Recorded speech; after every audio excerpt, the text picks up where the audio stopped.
开到了吧？本来比顿爬拉了吧？爬多了拉了吧？没有，这里爬多了，没有。哎呀！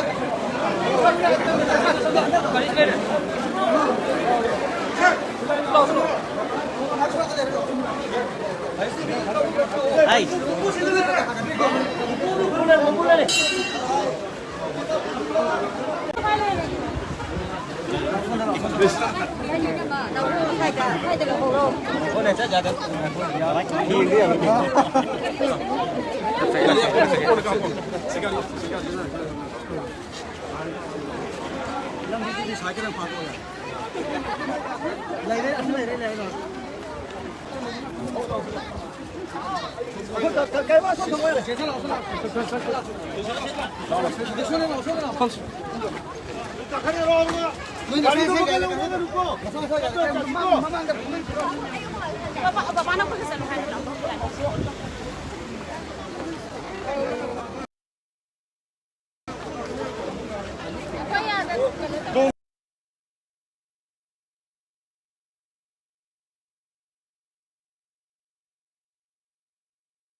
아, 이 가리는 재미를 못 담어.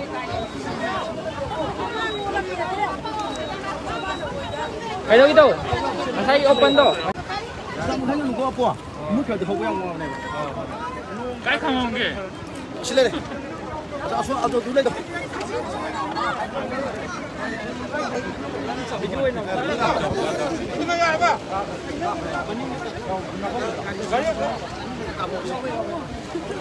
Cảm sao không?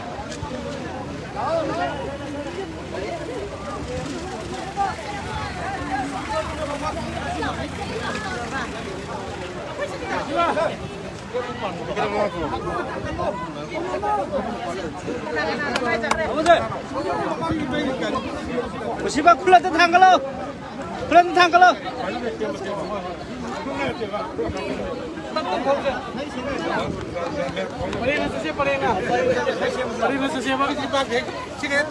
이너도 거리게서 도둑 제봐.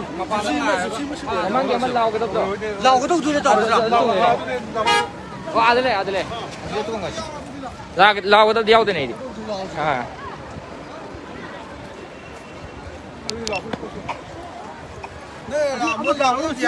아, 야오니? 아, 시기? 아, 지나만 망쳤다. 시기만 망다. 아, 지나만 아, 시대도 망게. 아, 디아이 또 망게. 마닝도 좀 내빠게.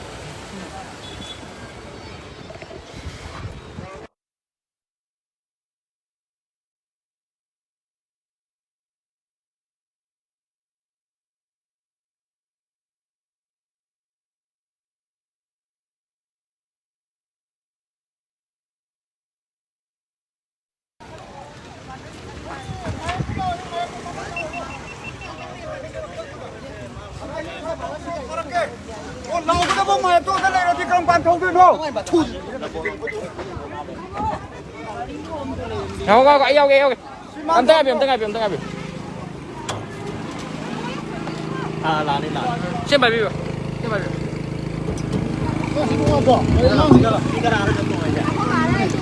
만만 좀. 안 당하비 비벼.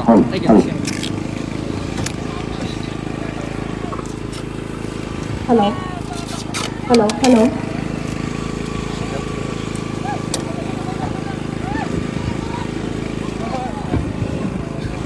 게임을 미는 지금.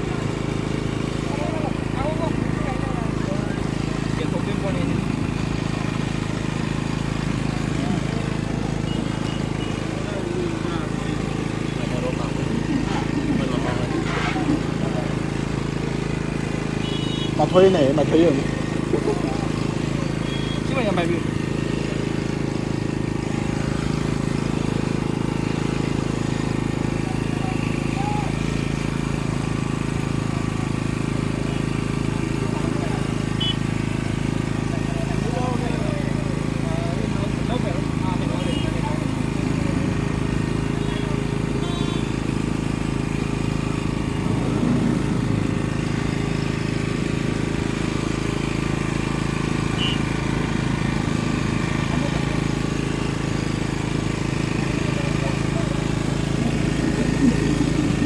Number आ रही है बस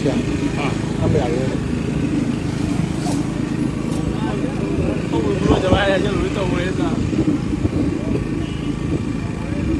ngay khơi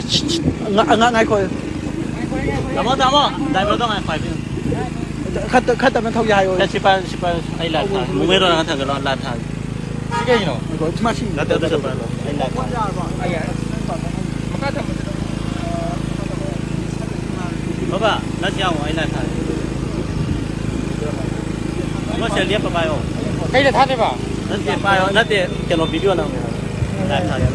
Hello. cái gì đó nanti ya sudah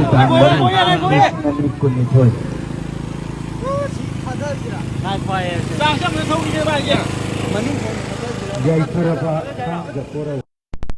Kanglay pagi magi sahig kun mari katangay riba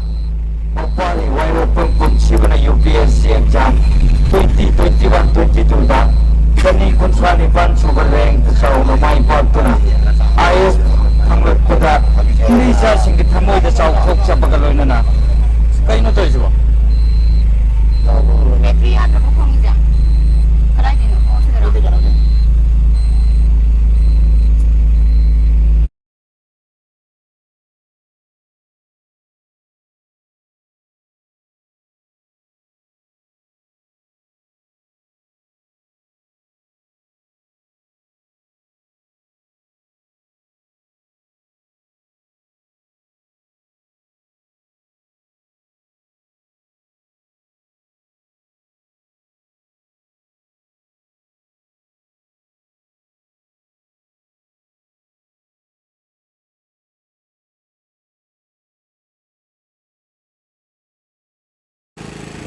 xem cho nó thu tiền ra hai này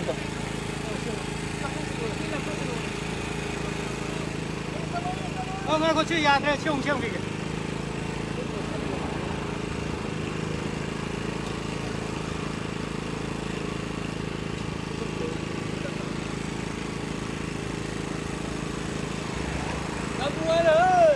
xin này đang ngăn mình nó một phần để lâu ngâm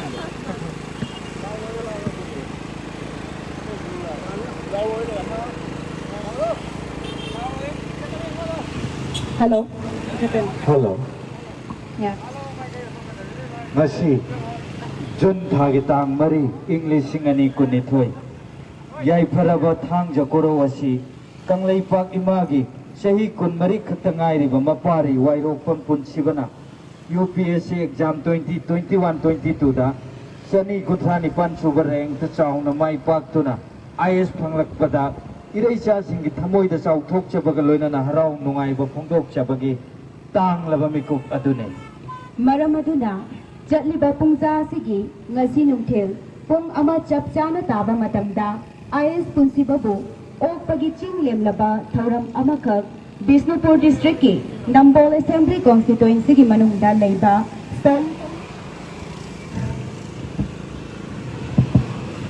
Solitary Star Club Thongnau ki community hall da Sinjari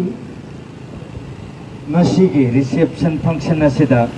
Sri Thongnau Chauba Singh, former Union Minister, Deputy CM and Chairman, Pandit Din Dayal Upadhyay Institute of Agriculture Science, Ningthongzam Birjit Maitei, Honorable Pradhan, Sanjanbam Pukrambam Gram Panchayat, P. Vemcha Devi, Member 24/12, Sanjanbam Pukrambam Gram Panchayat, Sri N. Sarat Singh, Honorable Pradhan, Utlaw Gram Panchayat na Chimba, Ikai Khumna Jaraba Singh Asina, Singh Lem Labangasi Thauram Asida Tais Gilating Uibigani. Maramaduna, Nungsi Zaraba, Iraisa Kwaina, Matam Sana Chana Limbiratuna, Nasigi IS Punsibabu, Taram na Okpagi Thoram Asibu, Yaubi Danaba, Hanna Hanna Nolukshari. Yamna Naha Oiriba Kanglei Pak Imagi Mapari IS Punsiba Bisnupur District ki Manung Channa Nambol Kendra Ginong Pokta Chuk Nagiyum Kutrama Patkatna Kulingduna Amaga Yamna Nuksina na Aray Laita Tana Jadune Ingna Chikna Lejaba Piklaba Kungang Thongnau Jamda Pokchaki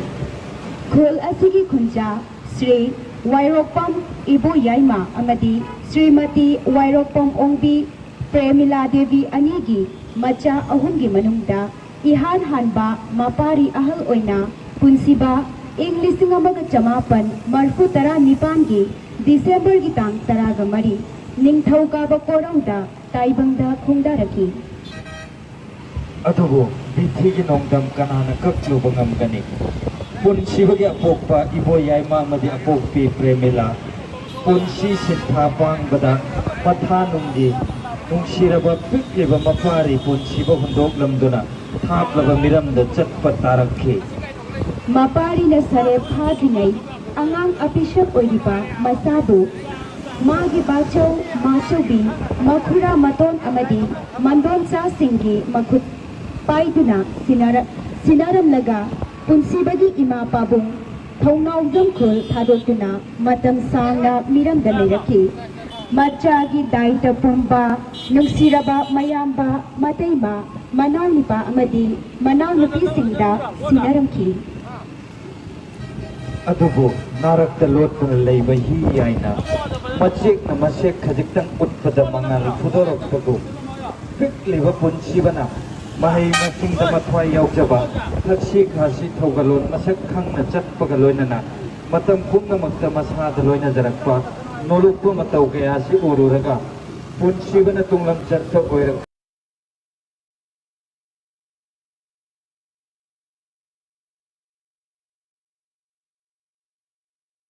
Kadaba dukhang laduna Magi bachaw sobha Makhura basanta madika kamsa joy kumar ahumna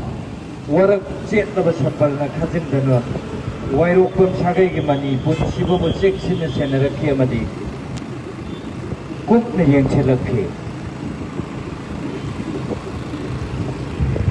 Magi mama chawbi ki tampakta Angang nawa oiriba punsiba na ningay dana tumkhul talakhi Apokpi mama gumna oina jarakhi Nungsibagi nahongna yomsinduna mandom cha chauba amadi somitragi nangalda harawna sanajaraki mayamnasu punsibabu hek poktaba matada machago luna tawzaki numithagu yengzaki Warak chetpa mapachaw makhura matun ki pauta ki pankhai manungda minung si chawbi ngakti heibi mama chawbi amadi mandom cha singki nungsi mityeng khada sum nong magi chawrak tuna punsiba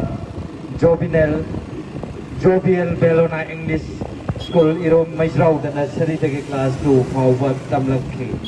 Class 3 dagi 7 faubana Catholic School Kanchipurda aduga Class 8 dagi 12 faubana Daisy Dells Higher Secondary English School East of Kailas South Delhi da tamlakhi Loinana Sri Venkateswar Delhi University da Mathematics Honors da graduation loisinki Asumna ahal lamangi pautak makhada masagi hotna jamalgi mahaina subnagi tha taruk khaktangi coaching class yauraka wan hotna jarakpa masagi chahi kunmari khaktangairiba wairokpam punsiba ngasidi UPSC exam da mai paktuna IS faure tasengna punsibadi manipur gi tanglaba lanni Piklaba thonau jam khulgina tanglaba sana khudau yayoi bani punsiba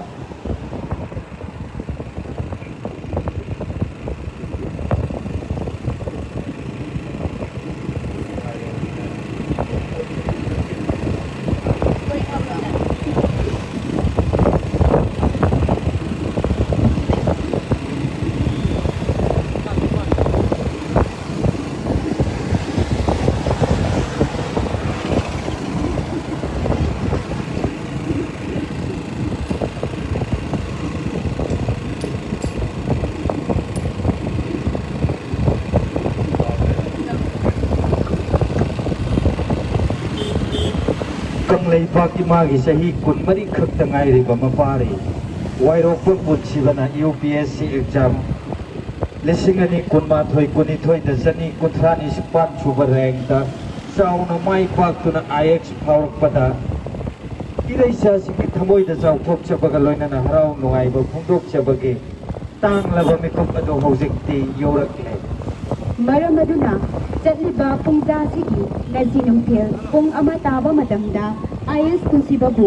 ओपगी चिंगलेम लबा थौरम अमखक Bishnupur district की Nambol assembly constituency की मनुंगदा लेबा solitary star club Thounaojam की community hall दा सिंजरी असिगुमलबा असिगे रिसेप्शन फंक्शन असिदा Shri Thounaojam Chaoba Singh former Union Minister,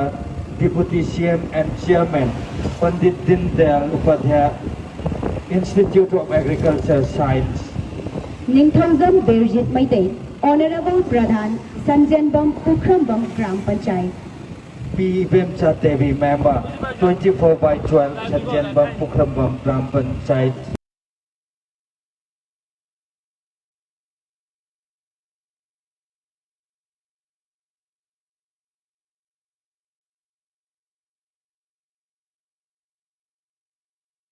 Shri N. Sarat Singh, Honorable Pradhan, Utlau Gram Panchayat na Chimba. Ikai khunajaraba sing asina ngasigi chinglam laba thoram sida tais ge leiteng oibigani. Maramaduna, Lucy Zaraba, Iraisa Kwaina, Matam Sana Chana Limbirakuna. Ngasigi IS Masagi sahi suknagi kun mari khatta ngairiba yamna naha oiriba IS puta suknagi yum kunsa mapan khatta khunlindura amaga yamna nuksidana arai leita tana jatuna ingna chikna leijaba piklaba khungang thonau jamda pokhe Khol Asigi Kunja, Sri Wairopam Ibo Yaima Amadi, Srimati Wairopam Ombi Premila Devi Anigi, Macha Ahungi Manungda, Ihan Hanba, Mapari Ahal Oina, Punsiba, English Namaga Chamapan, Marfu Tara Nipangi, December Gitang Taraga Mari, Ningthau Kaba Koranda, Taibangda Kongda Raki. Vidhi ki onthok panungdam haibaduni Punshibagi apokpa iboyayma amadi apokpi Premila Punshi sintha pang na bagidamag matha nungi pikliba nung siraba mapari punshiba hundok lamduna thaklaba miramda chatpataki Mapari na sare padrinay angang abishak oiriba machabu magi bachau machobi makhura maton amadi mandon sa singda makhut paiduna sinaram laga punsibagi ima pabong thaunaugam khul thadokduna matam sangna miramda leiraki machagi daita pumba nungsiraba mayamba mataima manaunipa amadi manaunupi singda sinaramki narakta lotna leiba hi yaigum masek na masek khajiktang utpada mangal phudorak pagum pikliba punshiba na mahai masingda mathwai yaujaba khaksi khasi thogalon masak khangna chatpagaloina na matam purnamakta masada loinarakpa nolukpa matau kaya si ururaga punsibana tunglam chatta oirakadaba du khangladuna magi bachok shobha makhura basanta amadi kakamcha joy kumar ahumna warak chetlaba chambalna khajinduna wairokpam sagai gi mani punsiba bu cheksina senarakhi amadi kupna senarakhi magi mama chobi gi tampakta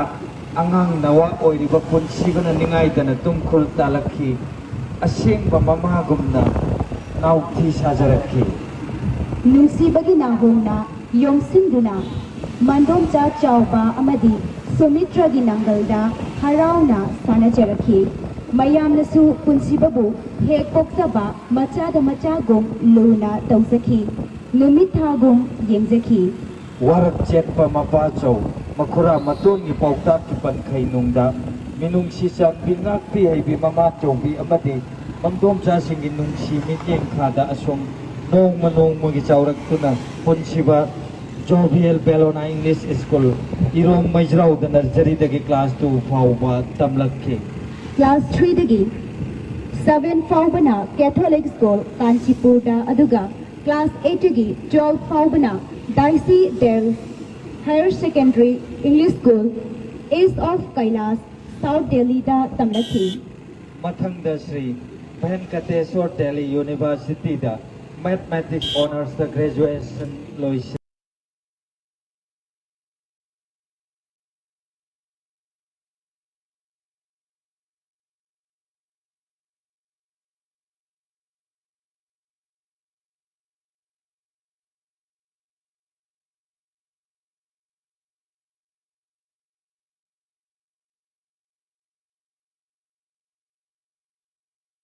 की पुनसिबा असुमना अहल लमनगी पौताक मखादा मसागी होना यावरगा वाना होना जरकपा मसागी चही कुनमरी खक्ता ngairiba वाइरोपम पुनसिबा ngasidi UPSC exam दा माई पाकुना IS फाउरे तसेना पुनसिबदी Manipur की तांगलबा लन्नी पिक्चर अब थौनाउजम खुलगिना तांगलबा सना खुतोक यायोइबनी वाइरोपम पुनसिबा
ngasi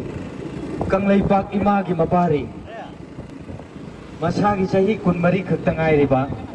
thaunau jam khulda pokchaba wairopam punsiba UPSC exam 2021-22 da mai pakchaduna IS phangle मरमदुना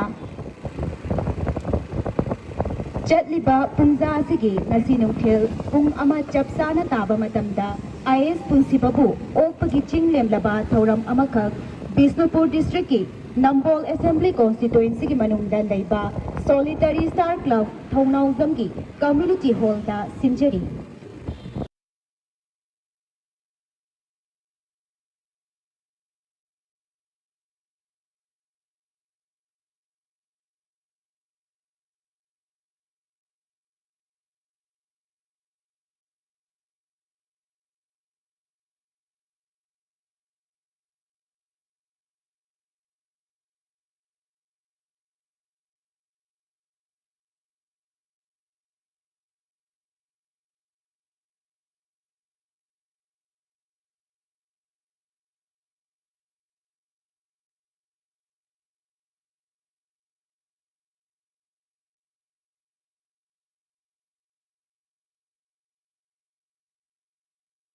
IS punsibana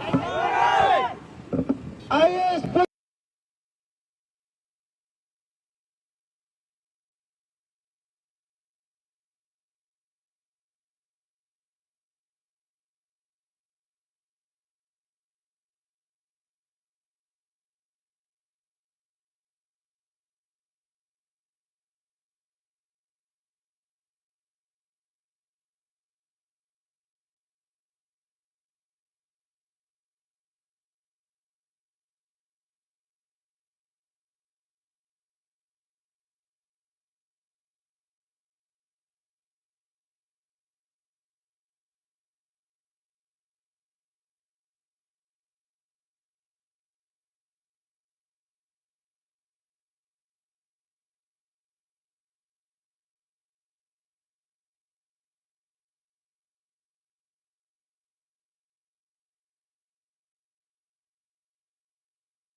2026 da qualify lain thau qualify da like ba kahki ada kala ni pernah marathon ni sih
Akhirnya pergi tamu tu.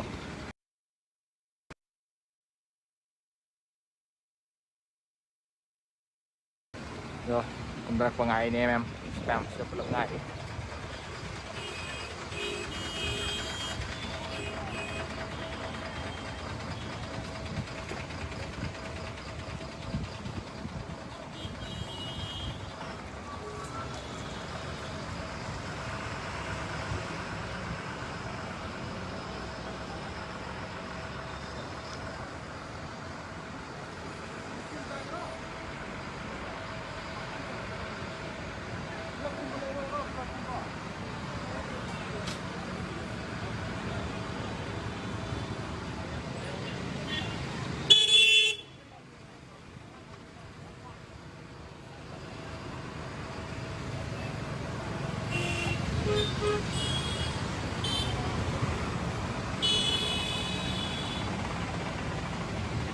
Trong một số ngày này thôi đánh thầu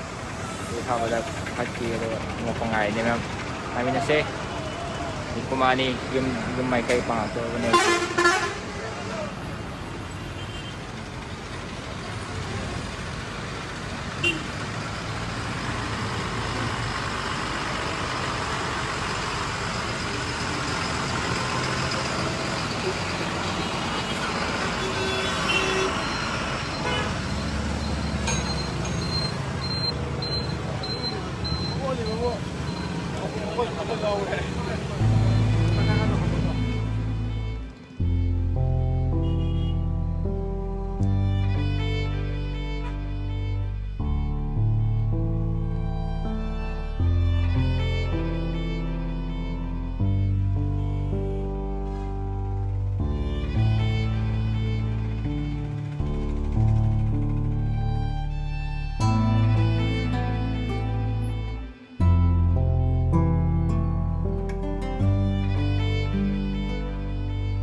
UPSC exam lising ani kun mathoi kuni thuida sani kuthani ban subare ta chaw na mai pa ta IS phanglat pada iri sa singi thumoi ta chaw thuk chabada yonana harau mungai go thuk chabagi tang leba mikut amani Maranatha Chakri Bapungka Sigi Ngasi Nongthel पुंग अमा चक्साना ताबा मतमदा IS पुंसिबबु ओकपगी चिंग लेमलबा थौरम अमखक Bishnupur district की Nambol assembly constituency की मनुंगदा लेबा solitary star club Thounaojam की community hall दा सिजरी मसीदी reception function असिदा श्री थौनाउजम तावसिन former union minister deputy CM and chairman Pandit Deendayal Upadhyay Institute of Agriculture Science Thounaojam Berjit Meitei नापिगनी Ningthoujam Berjit Meitei honourable Pradhan Sanjanbam Pukhrambam Gram Panchayat P. Bemcha Devi, Member 24 Virtual, Sanjanbam Pukhrambam Gram Panchayat. Shri M Sharad Singh honourable Pradhan Utlou Gram Panchayat न चिंबा इकाई खुमनजरबसिंग असिना ngasiगी चिंग लेमलब थौरमसिदा दाइसकी लेतेंग ओइबिगनी मरम अदुना नुंसीजरबा इरैसा ख्वाइना मतम चाना चाना लेंबिरबदुना ngasiगी आईएस पुंसिबबु तरामना ओकपगी थौरम असिबु याउबिरनबा हन्ना हन्ना नोलिसेन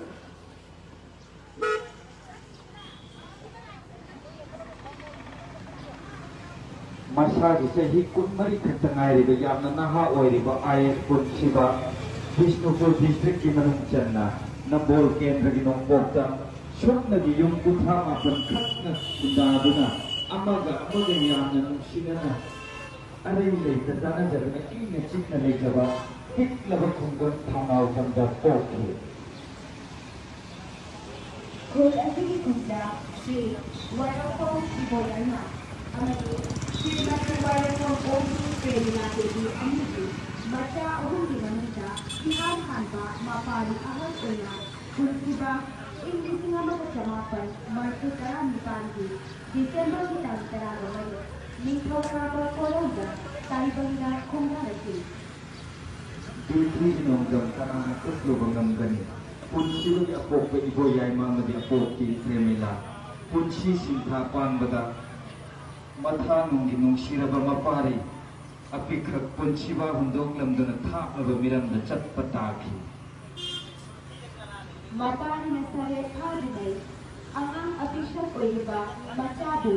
मांगी बाचो माचोगी मकुरा मतोन अमदी मतोन का सिंगा मकुर पानिना सिनानंदगा पुंसीबगी इमा पाबु थौनाउजम कुल थादोकिना मतोन सामना इनागलेरकी मचागी दाइता पुंबा नुक्सिरबा मयाम्बा मतैमा मनाउनिपा अमदी मनाउनुपी सिंगा सिनरकी नारक लोग तुना देव money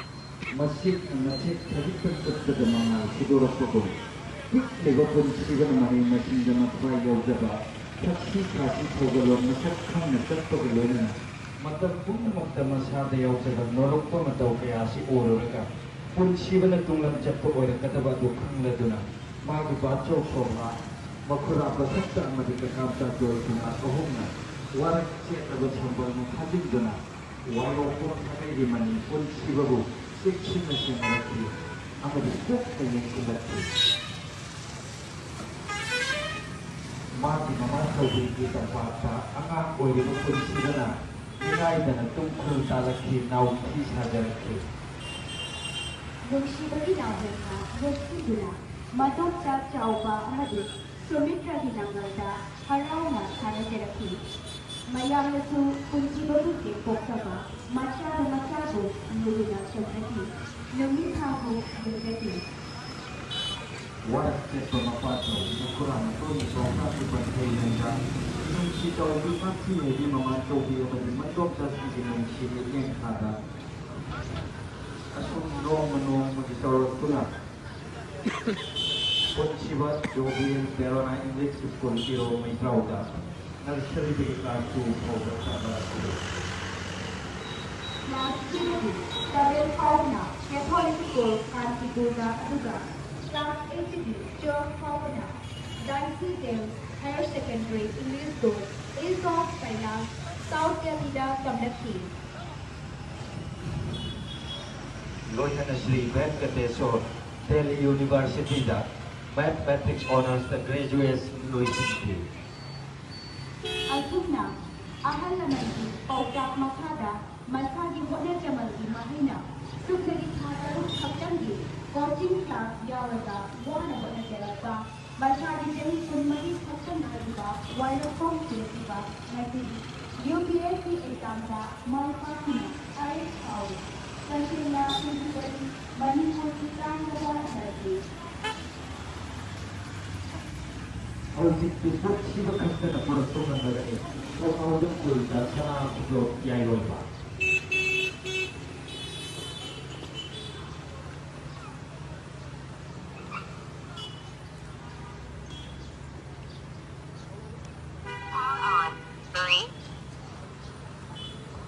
Halo Tatan. Hello Tabro tabro.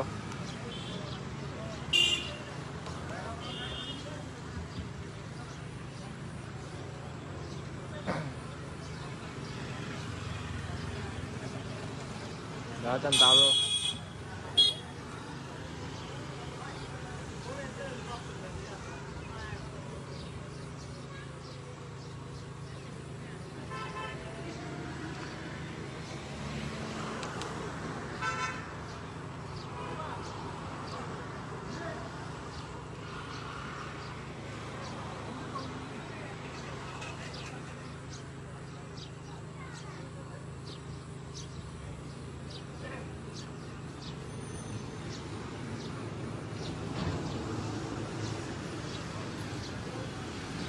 Tabro.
Solitary Star Club, Hongkong, Community Hall, Singapore. Masih reception function asida ini pengawasan sausi Mono Union Minister Deputy Chief and Chairman Pandit Dindayal Upadhyaya Institute of Agriculture Science.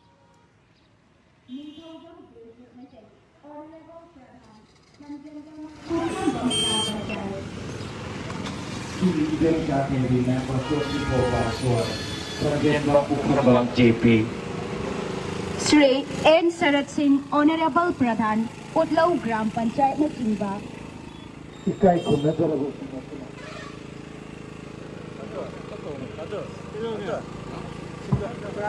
Ikai kuna jarabu singa singa sigi sing lem lo thoram sida dai silaitem oidigani. Maramaduna, Nusi Jaraba, Iraisa Kwaina, Matam Chana Chana Nimbirakuna, Nasigi, IS Punsibabu Taram na Opagi Thoram Asibu, Yaubiranaba, Hanna Nolukse. Masagi chahi kunmari khaktangai riba naha oiriba IS Punsiba Bishnupur district ki manung channa nambol kendra gi nongpokta supna gi yum kuthra mapan khakna khundaba amaga yamna nungsinana arai leita yena duna chaminaraga ingna chikna leijaba piklaba khungang thonau jamda pokhi Kul Asigi Kunja, Sri Wairokpam Ibo Yaima Amadi, Srimati Wairokpam Ombi Premila Devi Anigi, Macha Ahumgi Manungda, Ihan Hana Pangdaba, Mapari Ahal Oina, Punsiba, Englising Amaga Chamapan, Marfutara Nipangi, December Gitang Taraga Mari, Ningthauka Korauda, Taibangda Kundaraki. Bithi gi nondam kanana kakluwa ngamgani Punsibagi apok pa iboyay maamadi apok ti Premila punsi sintha panggada mathanong gi munsiraba mapari punsiba Pundok lamduna thatlaba miramda chatpa taki Mapari na sare padringai, angang apisya oiba machabu, magi bachau machaubi, makura maton amadi, mandom cha singda makut paiduna sinaram daga.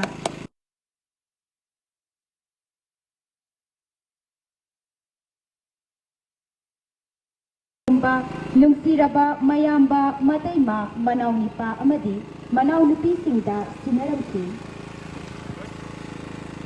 Narak talot tuna leibahi yaina masik na masik khajiktan ut pada mangal pudurak pagong pikli ba punsiba na mahi masing damatwa yaw jaba taksi khasi thogalon masak khang na chat pagalon na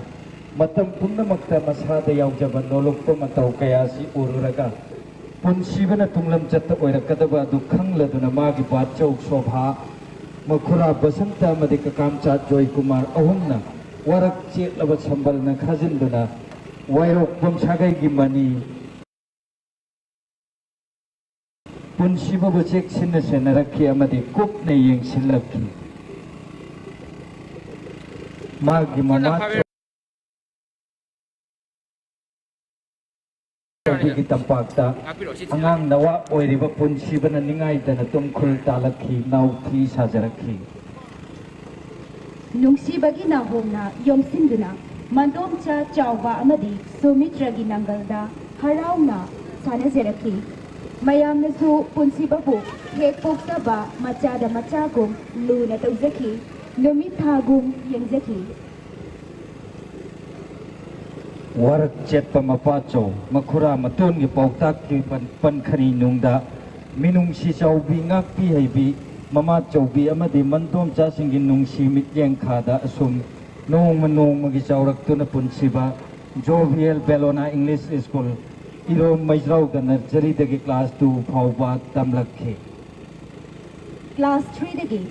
7 phawbana Catholic School Kanchipur da aduga Class 8 dagi 12 phawbana Daisy Dells Higher Secondary English School East of Kailas South Delhi da tamlakhi Loinuna Sri Venkateswar Delhi University da Mathematics Honors da graduation loisinki Asumna ahal lamangi pautak makhada masagi hotna chamalgi mahina subnagi tha taruk khaktangi coaching class yauraga wana hotna Najarapa masagi chahi kunmari khakta ngairipa wairopam punsiba ngasidi UPSC exam da mai paktuna IS faure tasingna punsibadi Manipur gi tangnaba lanni Thonau jam khulgi na tang laba sana khudok yayoi bane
Halo. Halo. Halo.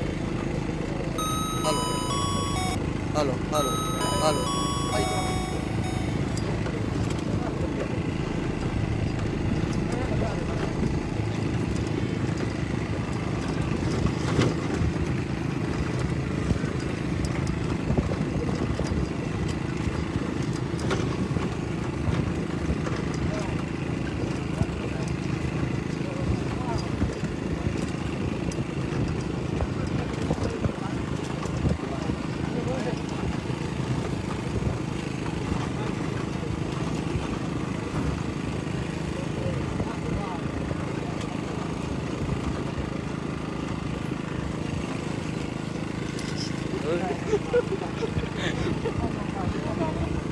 Lebih sih.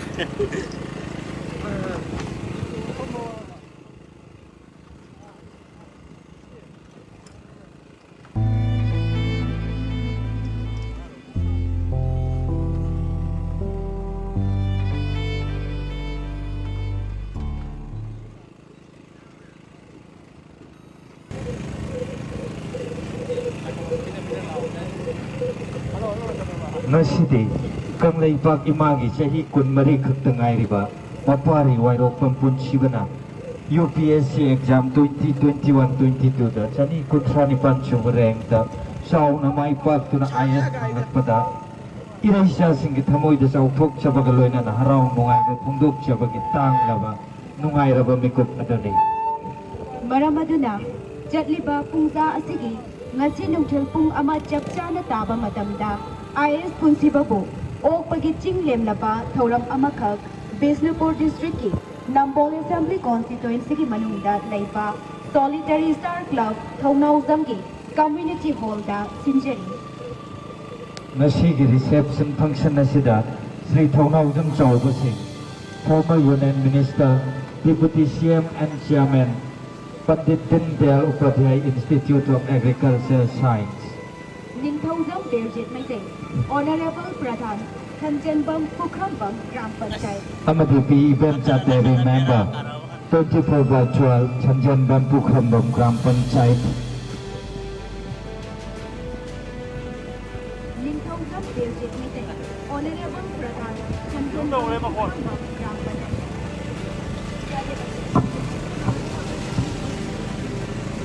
Shri N. Sarat Singh, Honorable Pradhan, Utlau Gram Panchayat na Chimba. Ikai khumna zaraba singa sinanga sigi sing lem laba thoram asida dance relating oibigani Maramaduna, nungsi zaraba iraicha khwaina, matam sana chana lengbirakuna, ngasigi IS punsibabu, taram na opagi thoram asibu, yaubiranaba, hanna nolucheri. Masagi sehi kunmari khakta ngaijariba yamna naha oiriba IS punsiba Bisnupur district ki manung channa Nambol kendra gi nongpokta suknagi yum kuntrak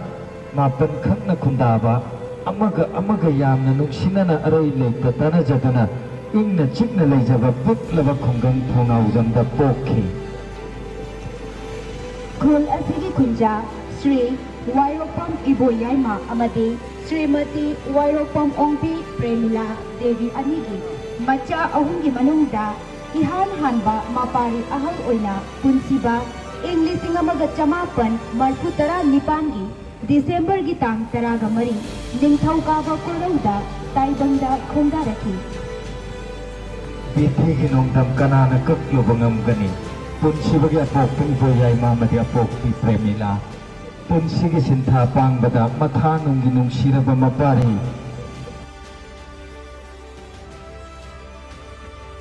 punsiba hondok lamda thatlaba miramda chatpa taki Mapari na sare paginay anga punsibagi ima pabong Thonau Zamku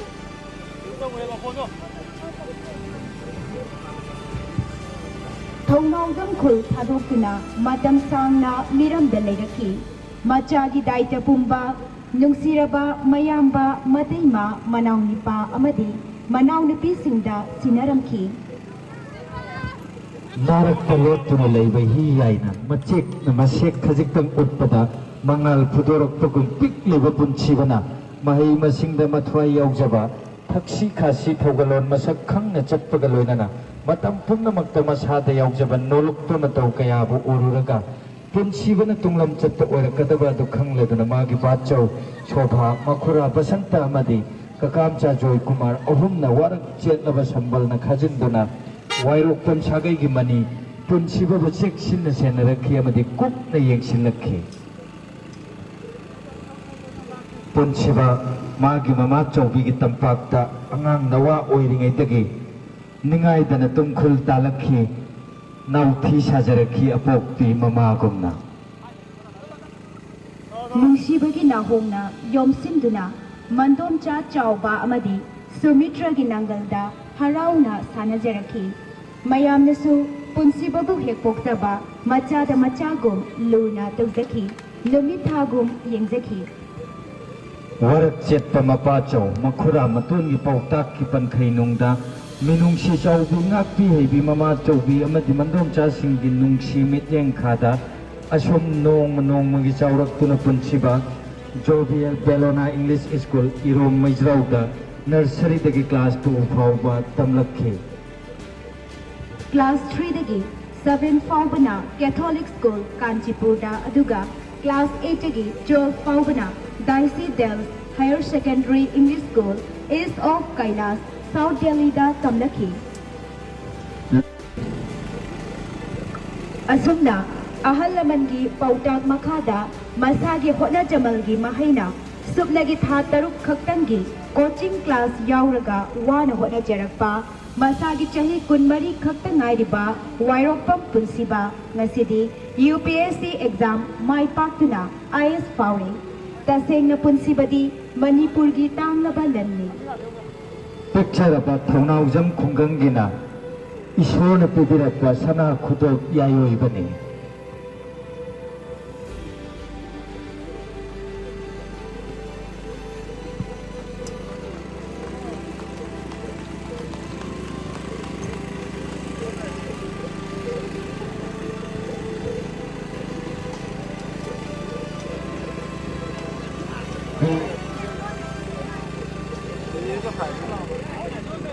चलो bye bye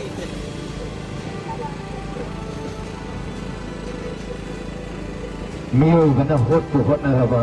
माई पाक्तबा लेते हैबा IRS पुनसिबना खुदम ओइरे ngасidi तसेंगना पिकनबा सुबनगी yum कुथामा पन खंगना खुंदारिबा थौनाउजम खुल्लसिदा वायरोपम पुनसिबदी सना खुदोक यायोगा हैबदु ओइरे पुनसिबना खुदम ओइरगा ngасidi लमदम असोमदा IRS मसिंग खंगदना थौलगनी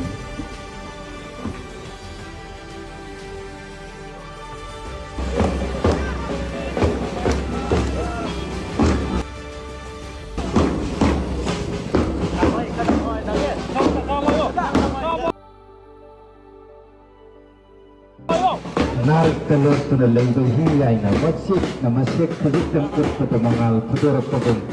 पिसक टिकलिबा पुनसिबना महि मसिंग दमा थ्वाइ यावजबा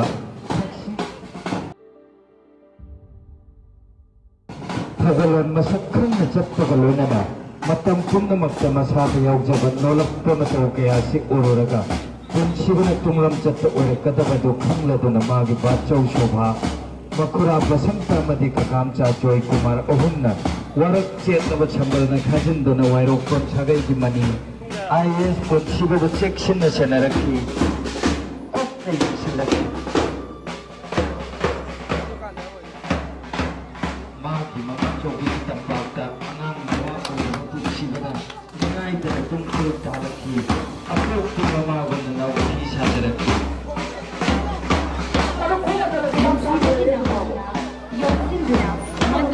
चावका अमदी सुमित्रा दिनांगता हराना थाने सेरकी मयामसु पुनसिबु ये सुक्तबा मसादा मचाको यूनिथागो पुनसिबु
Matiang không được cho nó kìa.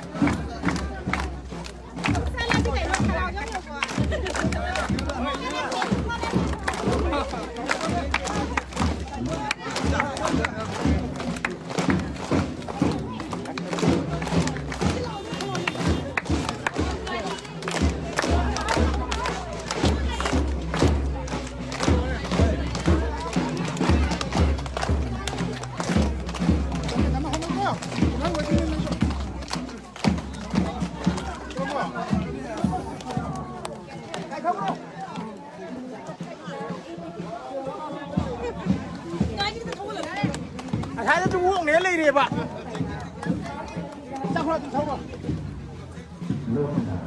Sultan Professor Delhi University da Mathematics Honors Graduation Lotion. Akhirnya, bagi pelajar makada, bagi pelajar makada, sub lagi teruk kaptengi, coaching class yang mereka wana punya jarak. Masa dicahi kunmari kaptengai riba, wayapun kursiba, ngasidi UPSC exam da mai pasina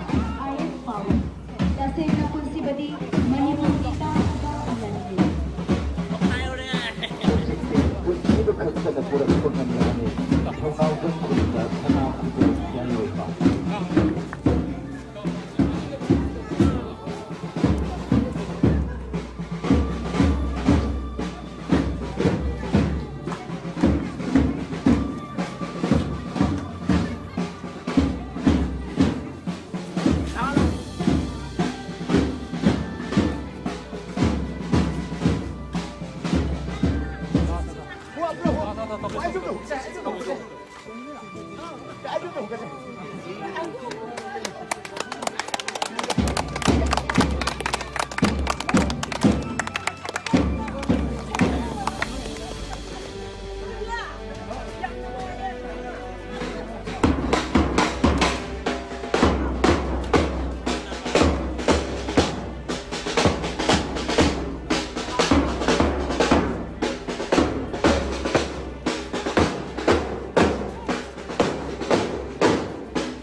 तसेंगना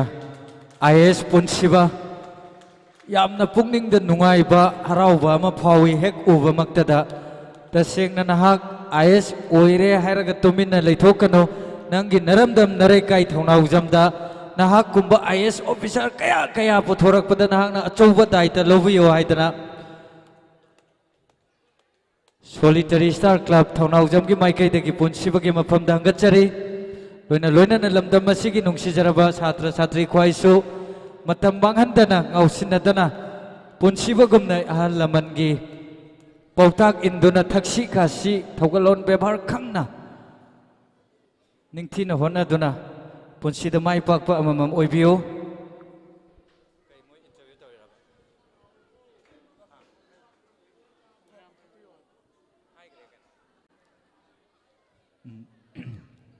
लेपिरिबा मयामदो इसा इसागी फमफमदा फमबिरो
खोजिक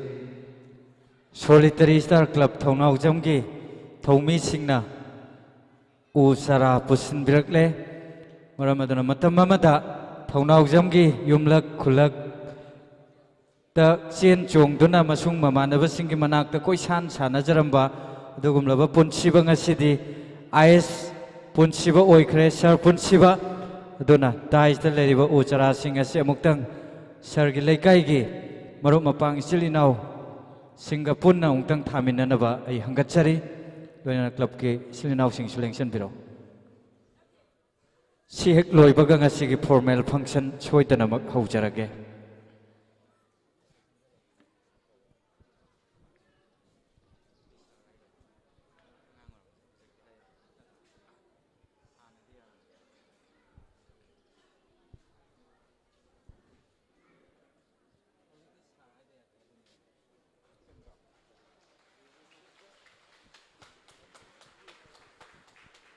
अखोई IAS पुनसिबना उचारा पुदुना थोकपदा खुबा खुदुना हराउबा फोंदोकपा थागतचरी लोइनाना पुनसिबना थारमगदौरिबा उ सिंगसे मरु ओइना कोई थौनाउ जमगी नुंगसिजरबा इमा इबेल इचलिसे सिंगदा दायित्व सिनजरे नुंगतिगी सिंग चाइबियो सनचंगदना बंगाकपियो उ सि हिंगनचेबा मसिमदे कोई थौनाउ जमगी इमा इबेल इचलिसे सिंगदा इ थमोइ सेंगना हंगचरी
ꯑꯩꯈꯣꯏꯒꯤ ꯐꯪꯁꯟ ꯍꯣꯔꯦꯟ ꯍꯧꯔꯀꯥꯟꯗ ꯕꯦꯁ ꯄ꯭ꯔꯖꯦꯟꯇꯦꯁꯟꯒꯤ ꯃꯇꯥꯡꯗ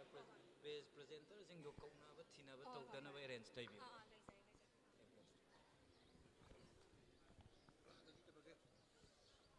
ꯔꯤꯕꯣꯟ ꯀꯛꯑꯝꯗꯥꯏꯗ ꯀꯥꯇꯤ ꯊꯤꯟꯗꯕ ꯁꯨꯝꯕ ꯊꯕꯛꯀꯤꯀꯣ ꯃꯩꯔꯥꯁꯨ ꯀꯜꯂꯝꯗꯥꯏꯗ ꯃꯩ ꯈꯦꯠꯂꯤ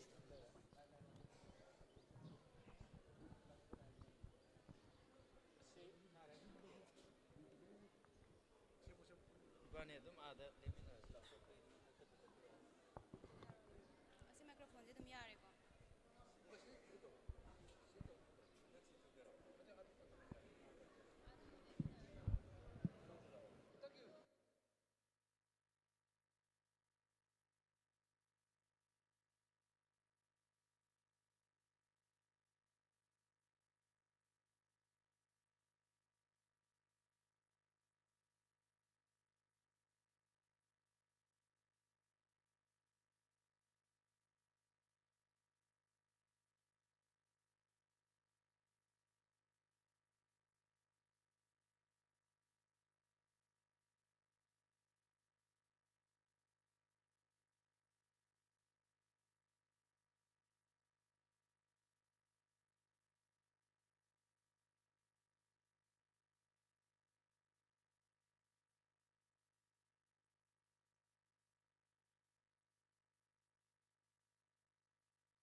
Halo, halo.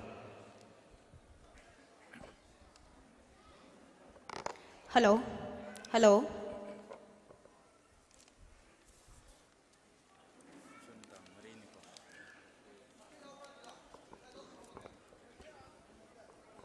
ꯑꯩꯈꯣꯏ ꯉꯁꯤ ꯖꯨꯟ ꯊꯥꯒꯤ ꯇꯥꯡ 3 ꯏꯪ 2022 ꯌꯥꯏꯐꯔꯕ ꯊꯥꯡꯖ ꯀꯣꯔꯧ ꯑꯁꯤꯗ ꯊꯧꯅꯥꯎꯖꯝ ꯀꯝꯃ꯭ꯌꯨꯅꯤꯇꯤ ꯍꯣꯜꯗ ꯄꯥꯡꯊꯣꯛꯄꯤꯔꯤꯕ IAS ꯄꯨꯟꯁꯤꯕꯕꯨ ꯇꯔꯥꯝꯅ ꯑꯣꯛꯄꯒꯤ ꯆꯤꯡ ꯂꯦꯝꯂꯕ ꯊꯧꯔꯝ ꯑꯁꯤ ꯍꯧꯅꯅꯕꯒꯤ ꯑꯌꯥꯕ ꯑꯗꯨ ꯁꯤꯟꯕꯤ ꯂꯥꯡꯕꯤꯔꯤꯕꯁꯤꯡꯒꯤ ꯃꯥꯏꯀꯩꯗꯒꯤ ꯐꯪꯖꯔꯦ ꯑꯗꯨꯅ ꯑꯍꯥꯟꯕꯗ ꯉꯁꯤꯒꯤ ꯑꯁꯤꯒꯨꯝꯂꯕ ꯆꯤꯡ ꯂꯦꯝꯂꯕ ꯊꯧꯔꯝ ꯑꯁꯤꯗ Chief Guest ki phampham langda lengsinbinaba ming oina hangatcharabada Sri Thaunaujam Chauba Singh, former Union Minister, Deputy CM and Chairman, Pandit Din Dayal Upadhyay Institute of Agriculture Science, Utlau Ikai Khumna Jariba Sarbo Nolukna hangatchari.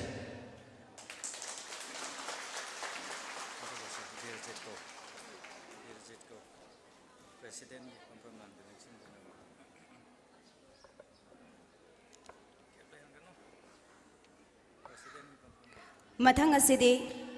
ngasigi president gi fampham langda lengsin binabagi damakta Ningthaujam Berjit Maitai Sanjanbam Pukrambam Gram Panchayat ki Honorable Pradhan Bu Nolukna Hangachari.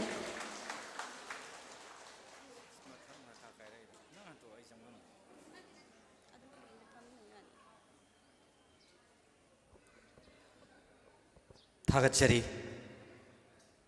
Ngasigi Thauram asida ikai khumnajariba Chief Guest amadi President na isa isa gi phampham langda lengsin bikraba matung asidi mingoina ningsingjarabada P Ibemcha Devi member 24/12 Sanjenbam Pukrambam Gram Panchayat po asigi asigumlaba thauram asigi Guest of Honors ki phampham langda lengsin binaba hangatchari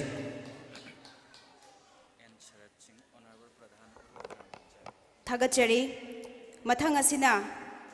special invitee gi fampham langda lengsin binabagi damakta P Ibemcha Devi member 24/12 Sanjanbam Pukrambam Gram Panchayat pu Nolukna Hangachari. Thagachari aduga Mathang asina special invitee gi damakta N Sarat Singh Honorable Pradhan Utlau Gram Panchayat pusu Nolukna Hangachari fampham langda fambinaba.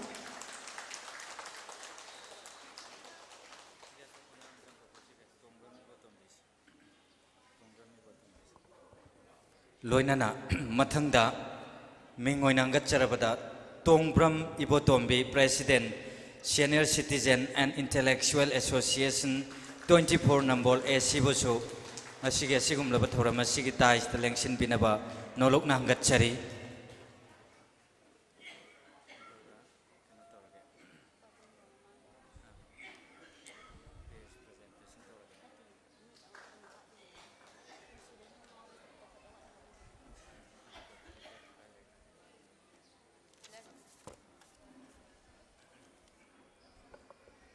Loinana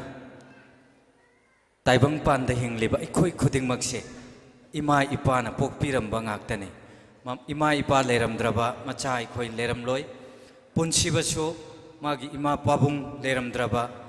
Leram Dabayai, Aduna, Masigi, Sigum Laba, Ching Lem Laba Tora Masida, Mingoina Panjarabada, Punsibagi Pabung, Wairokpam Iboyai Masing, Amadi, Punsibagi Mai Bema, Wairokpam Ongbi, Premila Devi, Anibusu, Masigi Tora Masigi Tais, the Lenkat Piraknaba, Hangatchari.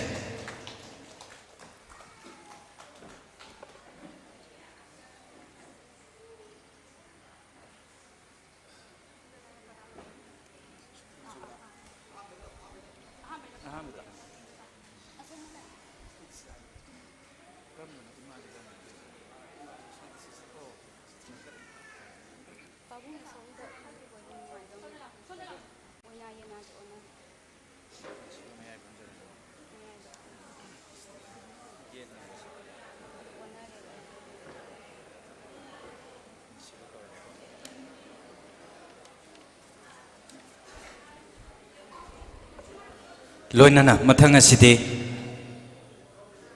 UPS Sinaloba examination 2021-22 gi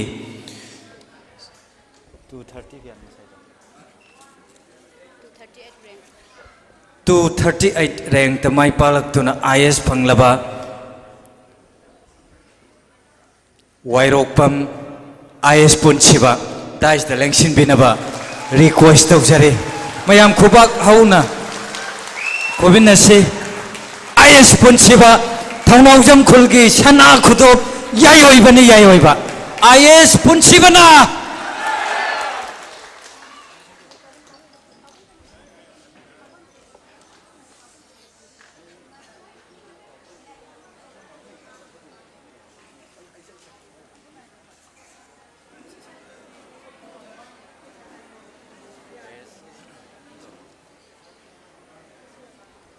Dugay koy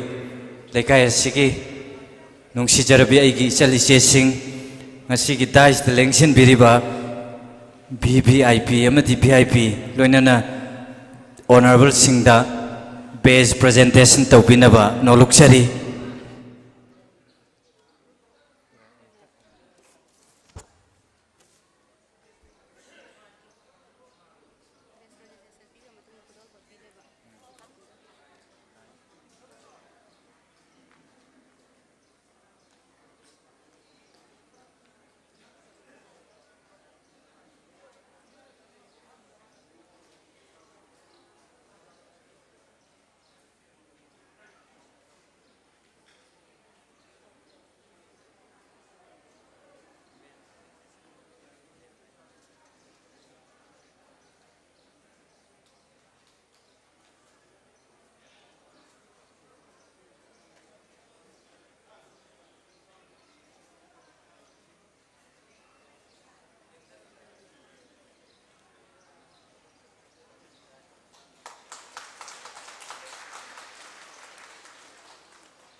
lamdam sigi nungsi jarabi isalise singna ngasigi dais da lengsin biriba ikai khumna jarabi singda bes khudol tambi khraba matung asidi ngasigi thoram asigi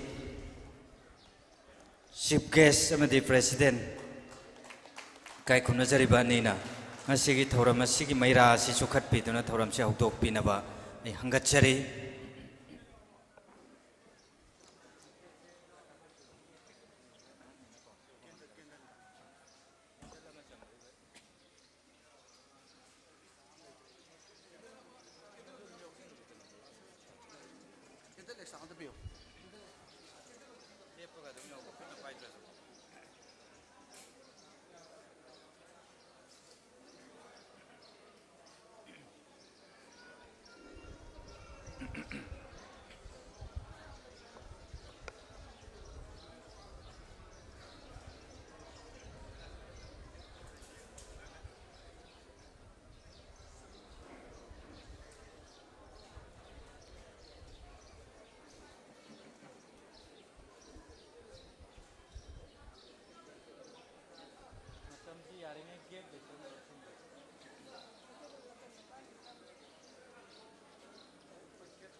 Get to see the Sangam DC.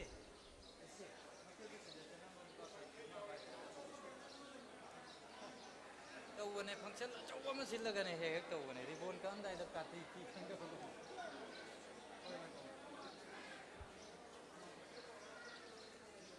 पाबुंग MP जे दिन ना हाँ सुन मुझे बोले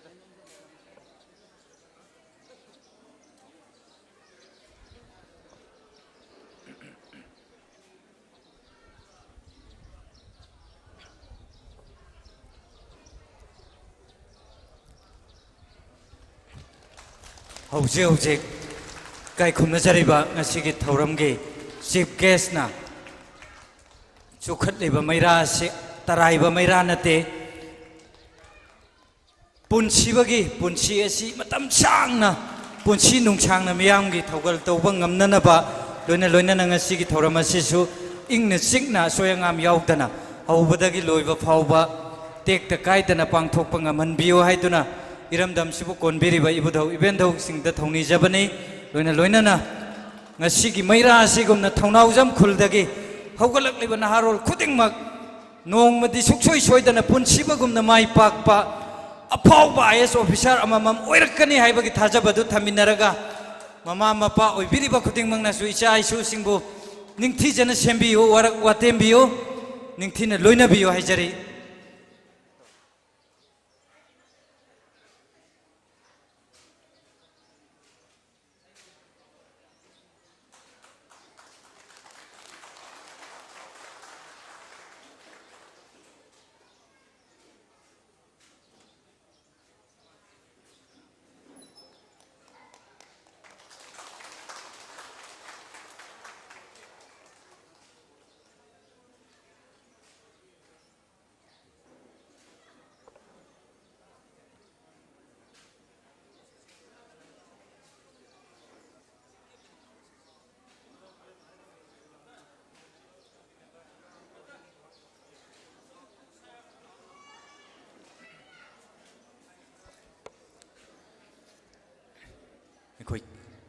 Maira chukhat khraba matung asida SSC club thongnawjamgi kai khumna jariba member W Ratan amadi W Santos anina Sir Punsibada achamba khudol amatang khudol tambigani maram aduna W Ratan amadi W Santos marup ani dais de lengkhat pirakna baning singjari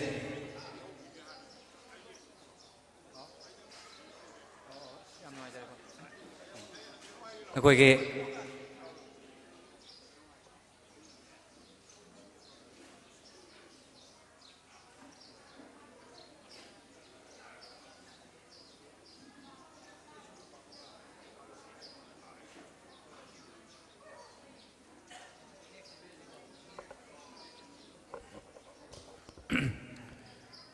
yamna nungaiba paw makak leire ai di khangjaraba mayam di khangbiram kiroi ngasigi thoram asigi chief guest ki phampham lang da lengsin biriba mingoina gatcharabada sri Thounaojam चाउबसिंग former Union Minister Deputy CM and Chairman Pandit Din Dayal Upadhyay Institute of Agriculture Science Ulau Honorable Sarna Sen oina lupa lising kun namadi ningthi jaraba pakitama IS punsibada khudol tambigani tambiri thagatchari Honorable Sir Thongnaujam Chauba Singh Pabungbu ngamkhai leitana thagatchari mathang asidi aina mamangda haijakhiba W Ratan namadi W Santosh SSC Club Thongnaujam ki active member marup ani kakhat piraklaga punsibada chamlaba khudol sinabinaba hangatchari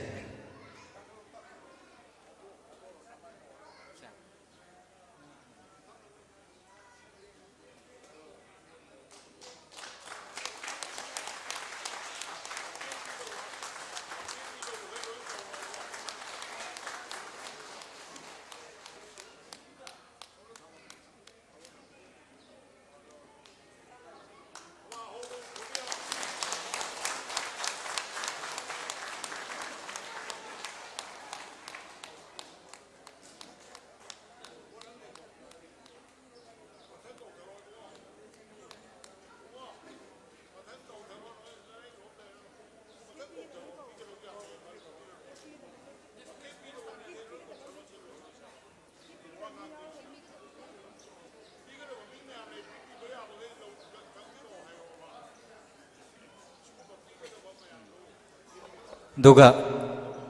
mangda lengsin biribi ipa ipal imaibel singda karigumba khradang ningsing jage punsibada nungsibiduna khudol tambiningba khudol pibi gadaba yauragadi mangda lengsin biraklo koi ngasigi thoram si mathang manau naina leikibanina thoram ama lokhat khraga madu marak thalaga mukhek atopa thoram ama na kanchin ba haibadu phajaroi dobanina hojik matam leiringai sida punsibabu nungsibiba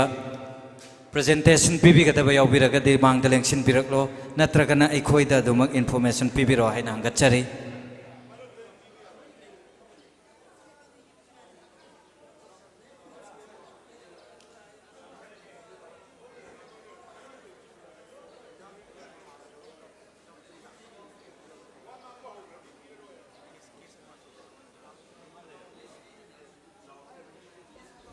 दुगै कोई मैज्राव तक लाकपा इकाई खुमनजरिबा युमनाम तोमाल कोई आई नदेशा खंगजदबनिना अहल्ला नहारा खंगजद्रे खुदोल तंबिगनी पुंसिबदा SSC की माइकई तक तरामना ओक्सरी Yumnam तोमाल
थागतचरी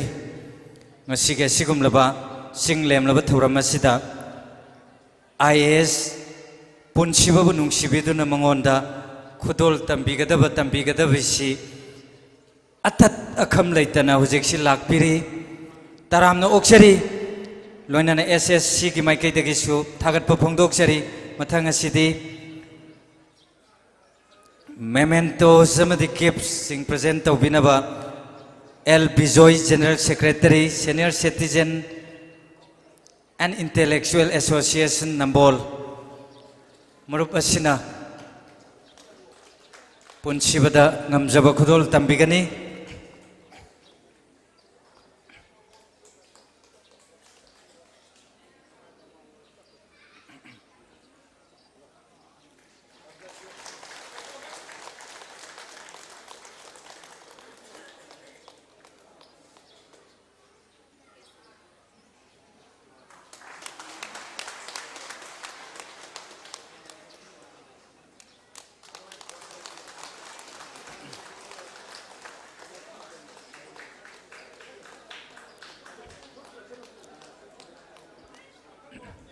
Loinana mathang tarakpada T.H. Kogen, Treasurer, Senior Citizen and Intellectual Association Nambolgi Treasurer asina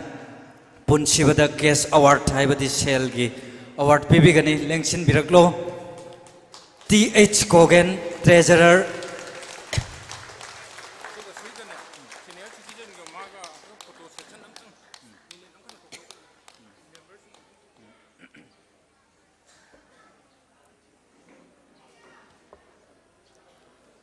Duga makha tarakpa sidi Youth for Change Nambol Assembly Constituency ki President L. Joyna IS punsibada presentation pibigani khajiktang khunglai thuna lengsin biraklo marup Joy President Youth for Change Nambol.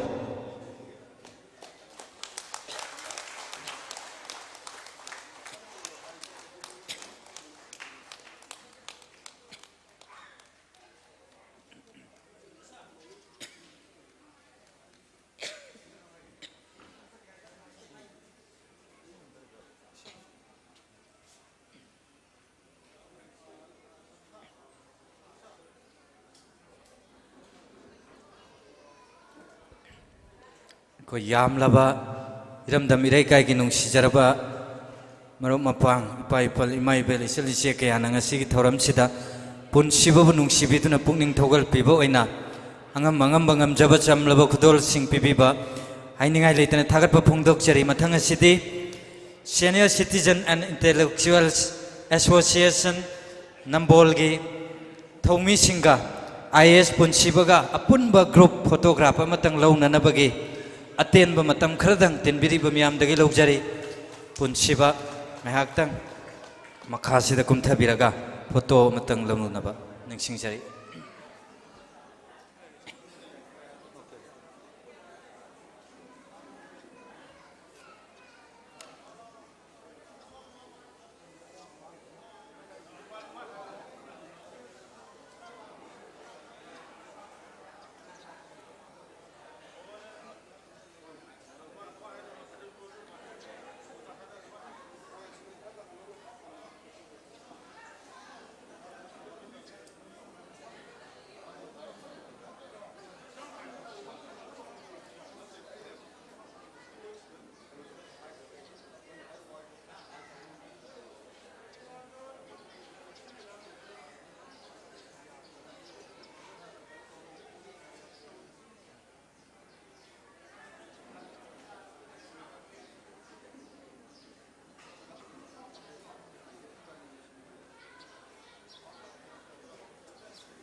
Mathang asidi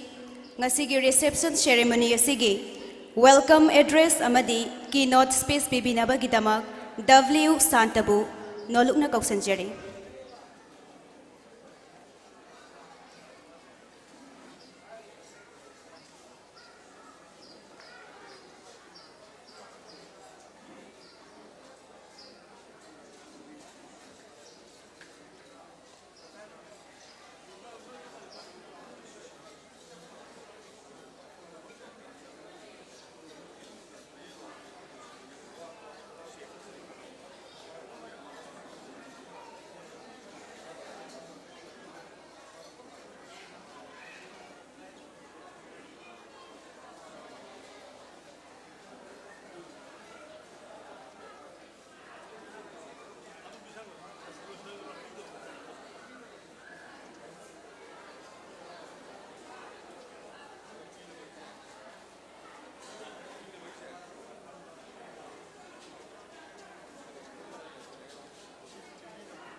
ko yamna pungning nungsiba paw amakhakshu leire ngasigi khoi gi thoram asigi chief guest ki phampham lang delengsin biriba honorable former MP Pabung Chaubagi escort chu oibi takpi thobal dagi waikhom loken hairiba igi marup asina punsibada magi yaujaba lupa chamanga du khudol oina tambigani takpi aduna tasengna magi punsiba nayamba loken gi khudol se lemna manghan ganu masi maman yami khanna chiksinna thamjalo krai agi marup loken lengsin biraklo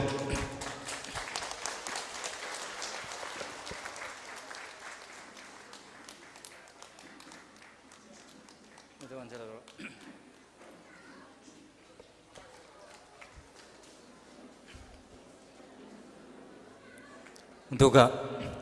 खुशी घरी की कताना दी take take take take सुलेप लेप तना चटपनी ना नुमित Tabei बा मसला कनी function C program सी मथंग मथंग लौखत जगे मथंग सिदी वाइरोकपम अपुन ब याई फरेगी मिहुत सिंह पुंसी बद खुदोल तंबिगनी ताकपिरे ए एंगोंदा खजिक्तंग खुंगलै थुना लेंगसिन बिरकलगा पुंसी बद अदोमना तंबिगदब खुदोल सिंह अदु तंबिरना बाई हंगचरी लेंगसिन बिरकलिबा मरुप सिंह असि वाइरोकपम अपुनबा याइफरेगी अदुगुमलबा मिहुत सिंहनि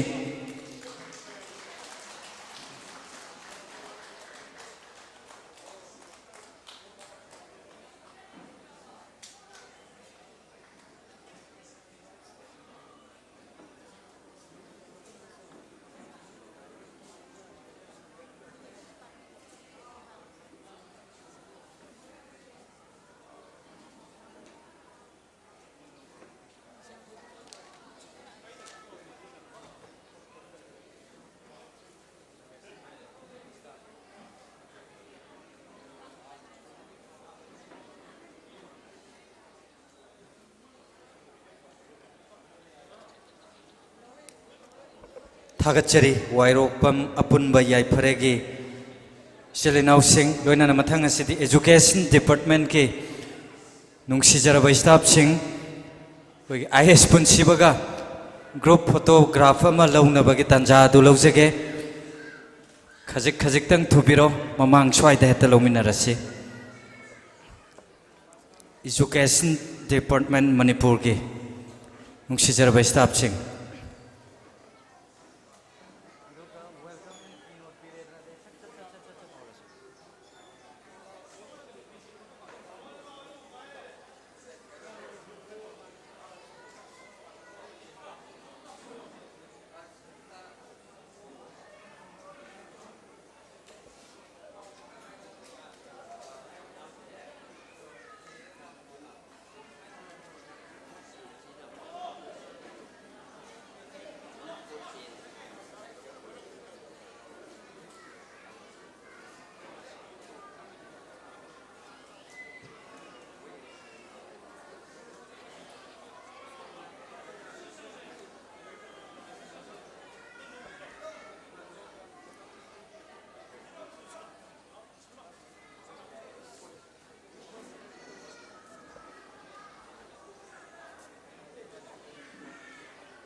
मथंग असिगी सिगुमलब चिंग लेमलब थौरम असिगी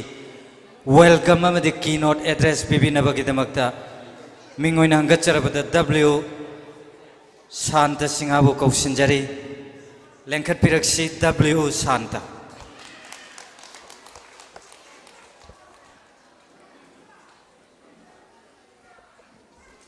ngasi기 suunaba aigi isaagi nungaibagi sumba thorum phangchal asida isagi thodang kayamuk silagasu tangai phadabani amsung masi maruibani haidana asinba kayama kaithokpiraga legbiriba khwai puno ko taram oksari amasung ikai puno osari thank you all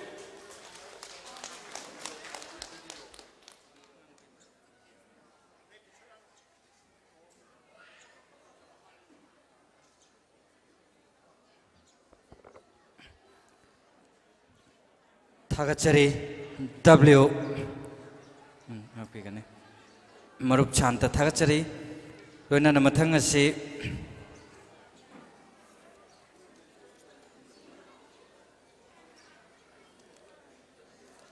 photo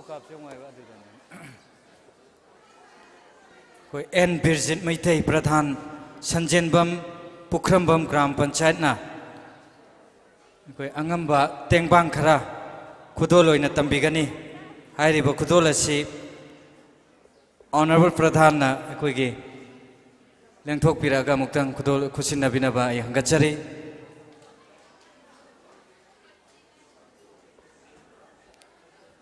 case ओइना लुपा लिसिंग मंगाने संजेनबम पुखरमबम ग्राम पंचायत की काय खुनजरीब प्रधान N Birjit मैतेगे मथंगदसु अमुक N Sharad Singh Pradhan Utlou Gram Panchayat ना पुनसिबद खुदोल तंबिगनी कैश प्राइज होइना कैश अवार्ड होइना लेंसिन बिरक्सी honourable Pradhan N Sharad Singh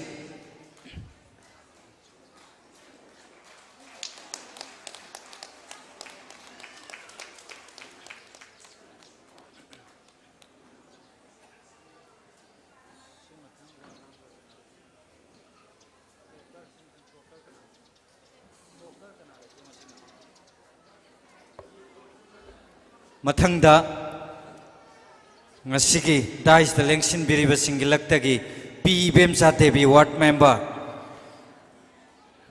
24/12 Sanjenbam Pukhrambam Gram Panchayat na punsibada selgi kudol tambigani thagachari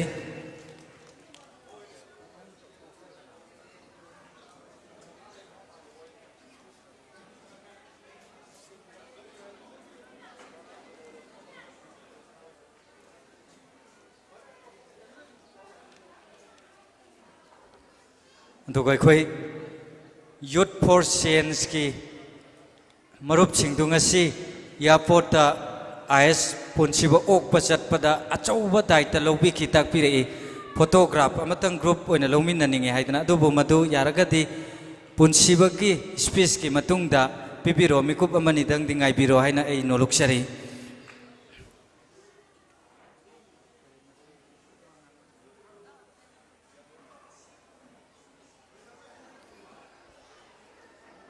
थागचरी मतम ngahak ngai bibagi damak mathang sidi UPSC na loba exam da 238 rank holder oina mai palak laba IS wairok pam punsibana magi thamoi gi oiba phajaraba wafam khara thambina ba request tawjare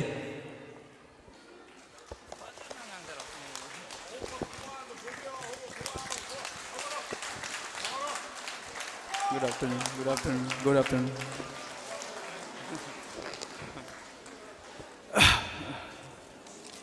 Good afternoon, everyone. Mayam sida lakpi bagidamak aina tasengna. Mayam loina bakta thagat chari. Aduga pupu, akogi former Union Minister, Thaunogam Sauba. Aina thagat chari. Aduga President oina lakpi riba Pradhan Mayam moidasu loina aigi tasengna thagat chari. Aduga tasengna ima ipa phambi riba Mayam moidasu aina तसेना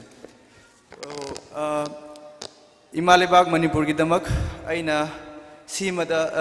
UPSC exam दा success ओइजरक पाइबसे इमा इपाग मणिपुर की दमक यामना अचोब pony इसामक की दमक यामना हराव बनुवाइब थबकनी अदु तौबदमु सीदा आइगी अरोइबदी नते आइगी journey यामना वाली सीदी journey की अहोबने न खल्ली इसाना सीगी जर्नी यौरकनबा होनबदा अइगोंदा मतेंग तसेंगना यामना फजना पांगबिरखिबा मयामसे लोइनबक आइगी फैमिली मेंबर आइगी बाचौ आइगी कका अइना दिल्ली दा लेरि मंगाइदा ककाना लोइनबक मतेंग फजना पांगबिरई अइना फजना नुंगाइना लेबा ngamiसे मोइगी मतेंग दगिनी अदुगो इमा इपागिना फाइनेंशियली मतेंग फजना पांगबिरई अदु होजिक जर्नी से एडमिनिस्ट्रेशन की जर्नी दा हौरबनिना तसेंगना अइना हाइजनिंगबदी मयामदा मसीगी थबक हाइबसे तसेंगना मपानदगिदी यामना लाइना उबा याय अदु तसेंगना मनुंगदा यामना सोसाइटी की थबक अमा तौबनिना तसेंगना तराई तराइबदी ओइदे अदुना आइगी साइटगी अइना ngamjaba मखै खुनगी दमक ओइरगसु कॉन्स्टिट्यूएंसी दमक ओइरगसु नत्रगा डिस्ट्रिक्ट की दमक ओइरगसु आइगी साइटगी अइना अफबा थबक तौगेना खल्ली अदुगा अदुगा सीगी मयाम से तौबदा आई मयाम की सपोर्ट यामना चंगेना खंगे अदुना मयाम की सपोर्ट तसेंगना आई फ्यूचर दे आइना खंजे अदुगा आइना तसेंगना इचिनी नाउ आइगी इसागी जहिजिदा आइना पिनिंगबा मेसेज दी तौगेना बु खलबदी मतम खरदी पीबा दरकार ले अदु ngambadi loina ngamgani support su darkar le chumi adu ngambadi ngamdaba kem leite aduna any person any kids who wants to pursue career in civil service, they can contact me and they can talk to me, and I am ready to share my experience to them. And I am really there to share my experience. So mayamgi damaktani ena laijari base अदो तसेंगना याम सांगना दि nganjaningdre तसेंगना इ special लोइसनजरगे thank you everyone thank you member thank you thank you thank you thank you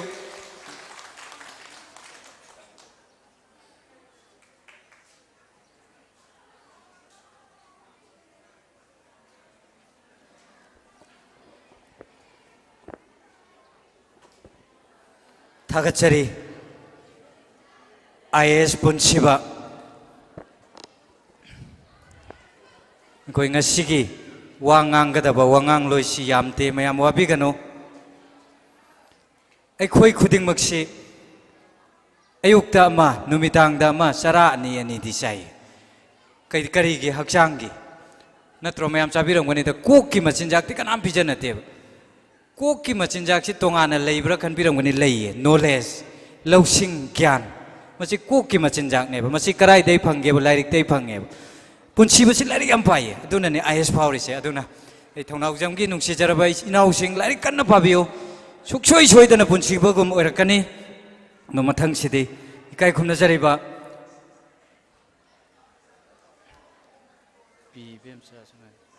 Minggu ini Panjara pada N. Sharat Singh, Honorable Pradhan, Utlau Gram Panchayat, special invitees ki pampam lang dalengsin biriba sarna, tentak pawafam karat hambina bahanggat cari.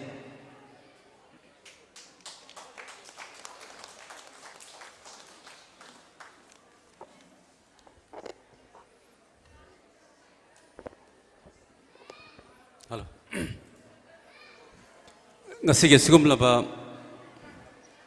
yamna singlem laba, akoi kuding maki, thamoi da aduke matik chauthok chaba, chauthok cheningai oiba, yamna nungai ba moment haibetare. Nasi ge khoi sa haibetare, punchibagi. Unan UPSC na lobo examination da to 30 ranking the Europe gi ngasigi reception program asida sigda is the election biriba sibge sene election biriba gi pabung toido hendo ne kai khumna jariba pabung bai lepsen informis ti kai khun bot chari aduga personal election biriba sanjam pukram JP gi padhal Bridget Meitei busai kai khun bot chari aduga PBM Devi Ward Member Sanjam Bokramam Gram Panchayat Kai Khunabut Chari Aduga Mang Dalang Chen Biriba Kogi Imaibel Halaman Lai Guru Aduga Perinani Electronic Media Gis Now Sing Kudima Pusai Kai Khunabut Chari Yamna Nungai Tasingna Punsida Koina Taba Pau Singda Nungai Noi Pau Mayama Taragasu Quite the Hina Nungai Badi Anda Gisa Punchibana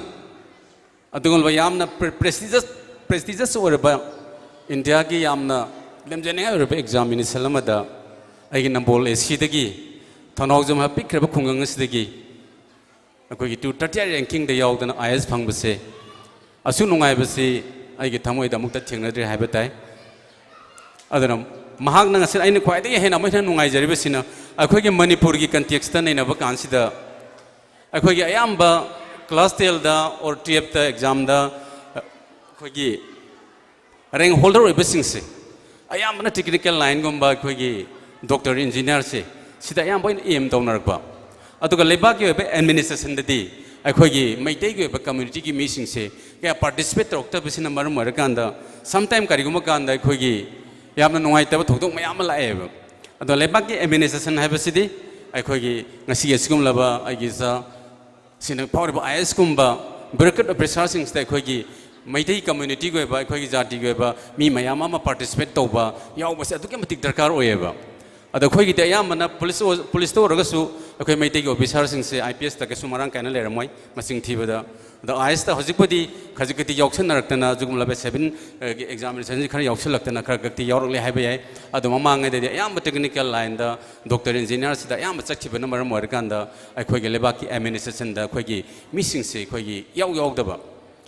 At the Hozikti, Yamanungare, I can abolish the Bisnupurgi in a habitat, a hand of Harsi, a Kogi, Sir Doctor Kogi, नबकेश्वर सिगी मथंग दा डायरेक्टदी आइगी इसा नुपा पुसिबसी ओइगनी जे अखोय मयाम खोय पुसिबी दम खोबाम तो खोमिन same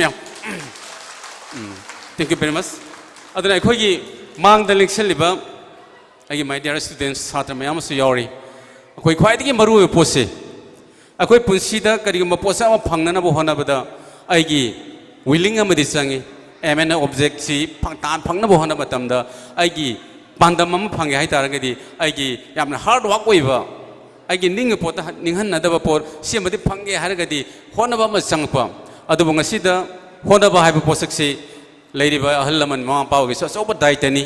आइगी सासी ngasiदी Manipuri context दा अखोइना अखोइगी हौरै बिजुट सिंगसी मतंग दा नैनबा कांदा यामना किनिंगा पोसक खरसु लाकबा हाई तारे अफाबा ngang फकिनी दुगा केतंग गाइड चुम सोइहौरबा ngasiगी angang sing jai khoigi governor urban minister अखोई chief minister war on drugs का पाखलिबा अखोई यूथ सिंह अयाब अखोई ड्रग लाइसुरपी चौब समस्या मनपुर अखोई मायोनरीब मसी पोसी अखोद डेंजर होरब अखोई ममा मपा मैम अखोई कलब की इचिल इनाऊ मंगारे मैरा पाबी लेकाई थबक तौबीगनी है चोंथोपी मैम से पोस्ट अखोई माय ओनसिम चंगे अखोई तुंगी लाइबक्सी कनाना लेपकदुना है यूथ सिन लेपकदबनेबा अदना अखोई छात्र सिंह हौरिबा छात्र सिंह से ngasiदी ममा मपाना फजना अखोई सेनबीबा अंगांग सिंह नतबा खितंग फ्री होना थादोबा अंगांग सिंहदी ngasiदी अयाम से अखोइना सुम यंगजबा कांदा अखोई ड्रग लोमदा माय ओनसिलपगे चौबा समीसा मा मायोनरीबा अदना मसिसी अखोई थिंगहोबा मा दरकार लई आइगे सासिना मपाल थोखिबा मतमदा चंगकपदा करी मनम नमी हाइबसे ममा मपाइबा सिंह नैनबीबा मा चंगी आइगे सामा थोरे हले मान पंगुम तुम थादोखिब नतबा आइगे सासे पाल थोखरे हाई तारगदी माना हल थियन हंजलप कांदा इसासी कमाई तौरगेसु ममा पाइबसिन मनम नमीबा हाइदी चापदम खंगनी अंगांग सिगी चखिब साइ थोखिबदा लेखिब फियम चांगपगी फियमगा सुमान मानरेबा करिगो पोलम सिनक तारगदी अदि पोस ममा पासिन नम सेक्शन बिबा म चांगी सेक्शन दरगदी अखोइगे लेहरो लेबा अखोइगे यामना टैलेंट लेबा अखोइगे यूथ सिंगसे मणिपुर से अखोइगे हौरिबा नहा सिंगसे अदुके मटिक टैलेंट लेबा अखोइगे यूथ सिंगसे अदुमसी अफब लंबी अखोइना चिंगबीद्रगदी लाना चखरगदी अखोइगी तुंगी मांगनबी मसम ओइरकपा हाइतारे अदुदना मणिपुर से अदुके मति आर्ट एंड कल्चर दा स्पोर्ट्स दा अदुके मति पृथ्वीदा सक्ता लेबा दुमलबा यामना सिंथानिंग ओइबा लम अमनी असिगी मगुल से अखोइ मांगदनबा अखोइ ngasiगी लेंसन बिरिबा मांगदा अखोइगी लमदम मसिगी पिकरबा थौनावजों खुंगंगी एमआईबीएल क्लब सिंसी यामना यूनिटी ओइबनी थौनावजमदी अदना थौनावजों खुनसिदा लाकदबा चहीदा अखोइगी पुनसीबद नतना हौरे बेजाइसु मयामदसु पुनसीबगुमना आईएएस अदि आईपीएस फौरक्तना थौनावजों खुंगंग नतना नंबोन केंद्रगी मणिपुर मेया मणिपुरगी मिंगसत अचौब पोरक ओरसिनो हाइबा वही खरसी थमजरगा आई मतांग असिदा तेसनजगे पुनः पुत थागतचे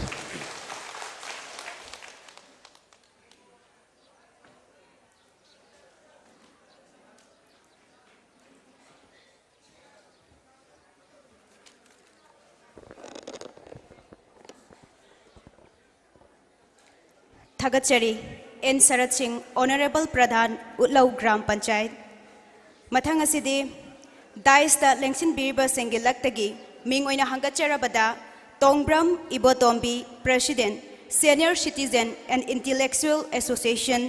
24 नंबोल एसिबु ngasigi asigumlaba thauram asida wafam khara thambiranabagidamak nolukna hangachari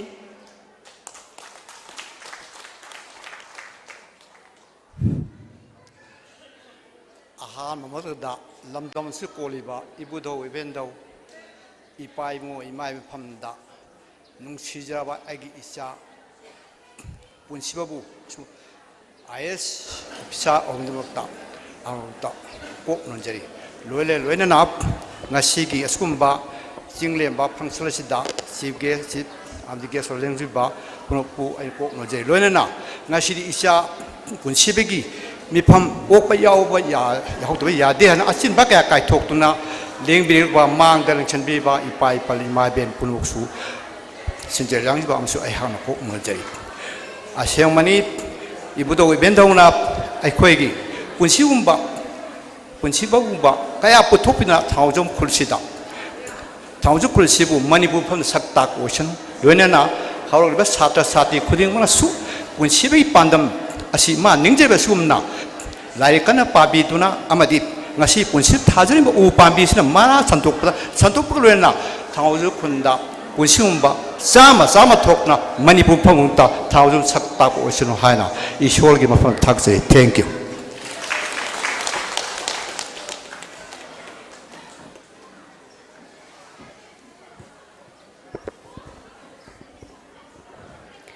थागतचरी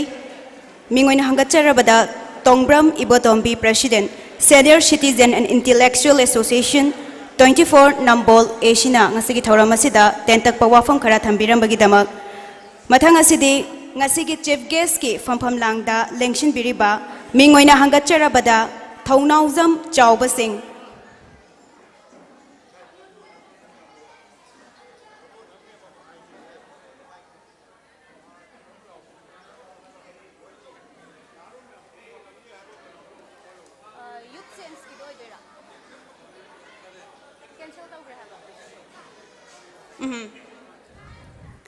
Mathagasi ngasigi chief guest ki fampham langda lengshin biriba mingoina hangatcharabada thaunaujam chawba sing former union minister deputy CM and chairman Pandit Dindayal Upadhyay Institute of Agriculture Science Utlaubu ngasigi thauram asida wafam khara thambirana bagidamak nalukchari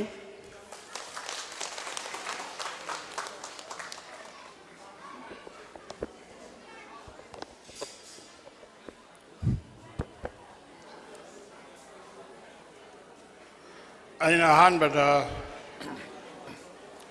lump कोलिब ईश्वर की मफम थमोई सेंगना खुरमजरी ईश्वर चांबीदना थौनौजम खुनसी मणिपुर की मनुंगदा पिक्चरबसो युमना कुंथा तरुक ताबो वरबसो मसेक मंगाल लेबा खुंगंग ओइदुना असियना मरम चादना यौहन बिदबा नुंगाय फना पानबा पिनबियो हाइदुना अइना अहानबदा सोरम फमन खुरमजरी मथंगदा अइगदी इशुनी वरकपम पुनसीबबो मतम सांगना पुनसीहनबिबा प्रजा के सेवादा थमोई सेंगना हौजरकपा लायरबा इमुंगदा पोकचबा अपिकप खुंगंगदा पोकचबा issue नुपासे मतम सांगना पुनसीहनबिदना मणिपुर के सेवा मपुंग फाना तौहनबियो हाइदुना सोरगे मफमदा खुरमजरी ngasige sumaba ityasik oiba dungi mirona ngangna hogadaba lumina thana palima khaile hogadaba adugumu function ni ngasigi pangna thoidoba mathakta chahi kya hogibada thongjam khun tadringai de hongni su tarakpa matamna yum marina khullase haurakpada matamdudage hauraduna su amukta thokidreba aduguma function ni ngasigi punjibabu okpagi thoram moina pangthokpada lengshan biriba dai jo lengshan biriba saknai raba lamdam asigi su pradhan oina chanjambam pukramam gram sowagi oina leibiriba agi chaibungo and Birjit Singh ngasigina preside tawriba ibungo boina ikai khumna jaboteri mathangda hujikta wangangamba orogram sobagi pradhan oina puduna uncontest oina karaga chahi mari hena pore tam surakadorabani adumba ibungo and sharatbu pradhan orogram sobabo uncontest karako ibungo bo aina व्यवहार तौजरी कई खुमनजरी मथंगदा member ओजरबसो नुपी लक्तगे थोबी अदुगुंबा साइबीमा हाइबताई महाकु दाई दलेंगसलीबा member संजयमम पुख्रमम ग्राम सवागी member इबे मबुसोय ने काय खमना जबोट चरी लोइना ना ꯑꯩꯈꯣꯏꯒꯤ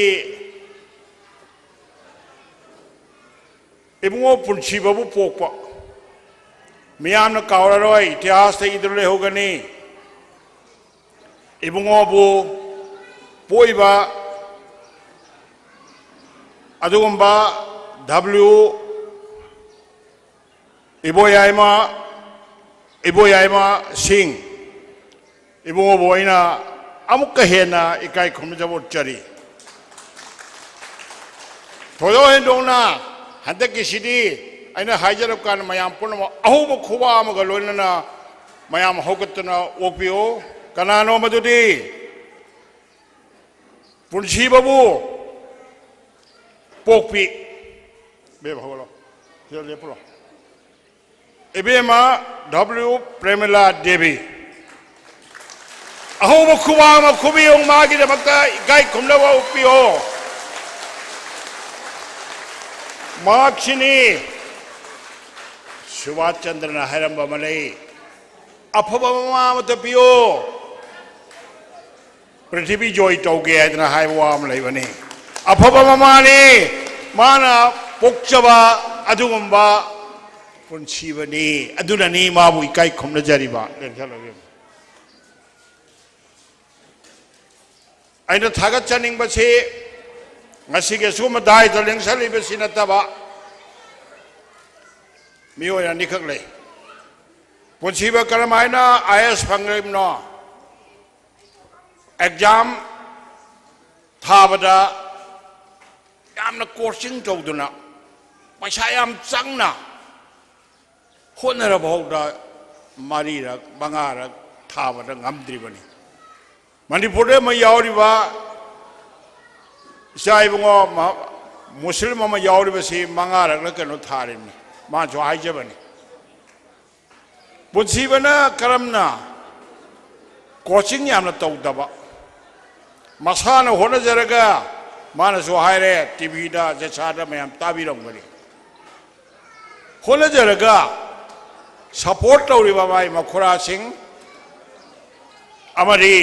मपाइबुंगो ममाइबे मगी मपाननी हाइबसि सोजबनी मरुगी मरक्ता आइना थागत चनिंगबसि W शोभा मखुरा अमले इबुंगो तौगत पियो इबुंगो शोभा इबुंगो शोभा न करिगिनो हाइबदो करमाइना सेमी वारी मले थौनौजों खुनसे युम कुंथ्रा त्रुक ताबसे अहुम द तारिंगैदिगे तिनराबनी अय भोट यावराबनी अमन अमद मतिक पांगनबा कनानो मन हाइबदा दोला दोली वानते मामा पामा भोट पिरसो लेतरे पांगनबा पैसा पांगो हक्तर मतिक पांगनते नॉलेज मिगे वारब कांदा तौबसे खुंगंग असि फिदम निंगाय वनी अतै खुंगंग सिंगना लेतबनी थौनौजों खुंदा ओइबसे इबुंगो सुभाषना करमाय मतिक पांगे आई मैम दा हाइजगे मानो होनजदुना दिल्ली दा मयुम मचा अमा लई यामना हाइदबा मफम दो वरसो टाउन नत्रबसो हाइरि मफम अदुदा पुंसीबसे चही कयानो थमैसे चही कया मरुमने 12 क्लास 5 दि लेरपना हौजक फावदा चही कया मरुमसे इबुंगो सुभाना मागी मयुंदुर लेहल्लेबा अदुगा मदुआइदा लेबा अफबा स्कूल अमदा तमहल्लगा मतिंग पांगइनेबा अते अते आंगांसिंग अफबा पोसो थमनी हाइबगे मागे पुनिंग माना पैसा लेरे दु लेरे दिल्ली द मयुम लेबे वानतेबा तो अदु मांगोन फावरिबा मियोइबगे मतिंग पांगनिबा मागी मचा थोक सिदा पुंसीबबु लाइक तमनरबा लेहल्ले अमुक दवे ख्वाइदै थागलिबदी अखोय इबुंगो सुभागी मखाना W जॉय कुमार अमता होगा पियो इबुंगो जॉय कुमार सोबले लाओ सिदा स्वाइदा अमता लाओ मयामना खंगमोय मा दिल्ली द लेरगा सोमदगी लाइबा आंगांग सिंगसे मही तमन्नबा नतबा लमचत चतनबा चिंजाक पतबा चादनबा लाइक तनिथेना उलुंग चंगनबा दिल्ली द लेरगा पुंसीब सेबैब मिदुगी मनुंगदा अमने अदुलने आइना मावो थागतचरी इबुंगोबो असुमना आइना मियोइसिंग थागलबा मतुंगदा खुनसिला लेबगी मोइ चटनरोन अमना अमदा मतेंग पांगनिंगबा मांगले लेंसिलिबा लाइला सोहेरबा लमतै दैसु लेंगाइबा पुनमंगना खांबिरे मदुदी अखोई इबुंगो पुनसिबसे मागी पुंगना फावबा मा लेबनी थोदोंना अतै अतै कोर्सिंग तौदना खोतना याम लेरबा जानी पैसा यामना चंगना होनबदो मीसिंग दो फै फते हाइजनिंगदे मदुरे यावरक्तबा अदुगुम्बा मखुरा अनिगा ममा मपा लेसिंग पालगे पुनसी बुंगो पुनसी बंग होगलो पुनसी बगी दमक्ता अहुब खुवा मग लोलेना मयाम अंग होगतपियो आई सोलगार अमनी लाउजगे आइना लाउजगे दरबा सरगान छे पुनसी बना हाइबा कान याइफरे हाइबेबा थौनावजों खुन्ना हाइबा कान सु याइफरे हाइबिगनी अमना डब्लू प्रेमिला देवीना हाइरा कान याइफरे हाइरा हाइबियो आई सोलगा लाउजगे हौनो खोमबियो सोमजै होगतपियो लोइना होगतपियो अमुक्ता डब्लू पुनसिबाबु नुंगसिद्र लेंगामनिना माबु वोकपदो मसिनम मथोय हापसि अखोय मयामै छोकरा लाउजगे हौनो खुद थांगतर खुम्बिगदबनी आइने हेन लाउरगा मयामना तुमिन खुम्बिदो वरदे काना देखो डब्लू पुनसिबा डब्लू पुनसिबा डब्लू पुनसिबा थौलाउजम खुन्ना थौलाउजम खुन थौलाउजम खुन डब्लू प्रेमिला देवी डब्लू प्रेमिला देवी नुआइजरे मयाम खोइना ngasi माबु ओकपगी थौरमदा हेंग इतिहास लेहोगदोबनिना आइना वाइ खरासी हंगसबनी हौजिक मखा ताजरकपदा डब्लू प्रिंसिपल सा हाइगिबदो मयाम निसिंबिगनी तुंगदा तौगदो थबक यामला दिस इज द फास्ट हौबदा गाइरिबनी आईएस फंगनी मतम गरा लेरगा मा डीसी ओदर डिस्ट्रिक्ट अमा चाही अनिरुम पुगनी अदुई मतुंगदा मखोइगिदी मतमगी मतुंगिना चाहीगी मतुंगना प्रमोशन जों काखकदबनी डीसी ओररबा मतुंगदा डीसी एसे डिस्ट्रिक्ट टुगिदी निंगथौनी लोइनमक मा पाइदोरिनी चिंगमान तासनो मणिपुर गाक्तने स्वाइद तासनो मणिपुर नि सब मानबनी चिंगमानबो अरापम फम ताग्रे कमदौदगे वखन थारोप ताई मणिपुर स्टेट असे इंडिया की चाउरब मेप तुदा खुबी ममायंग पागा मची यमदे यावबने चाउरब मणिपुर सिदा थंगलौजम खुनसे मी युम कुंथ्रा तुक्ता ताबने अदुरदी अखोय मणिपुर के मफम अमदा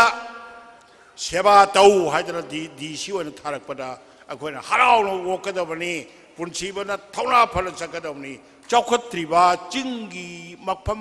लापब डिस्ट्रिक्ट चौखल हनबो वेहनबियो ईश्वर खुरमजरे थौना लेना चकनी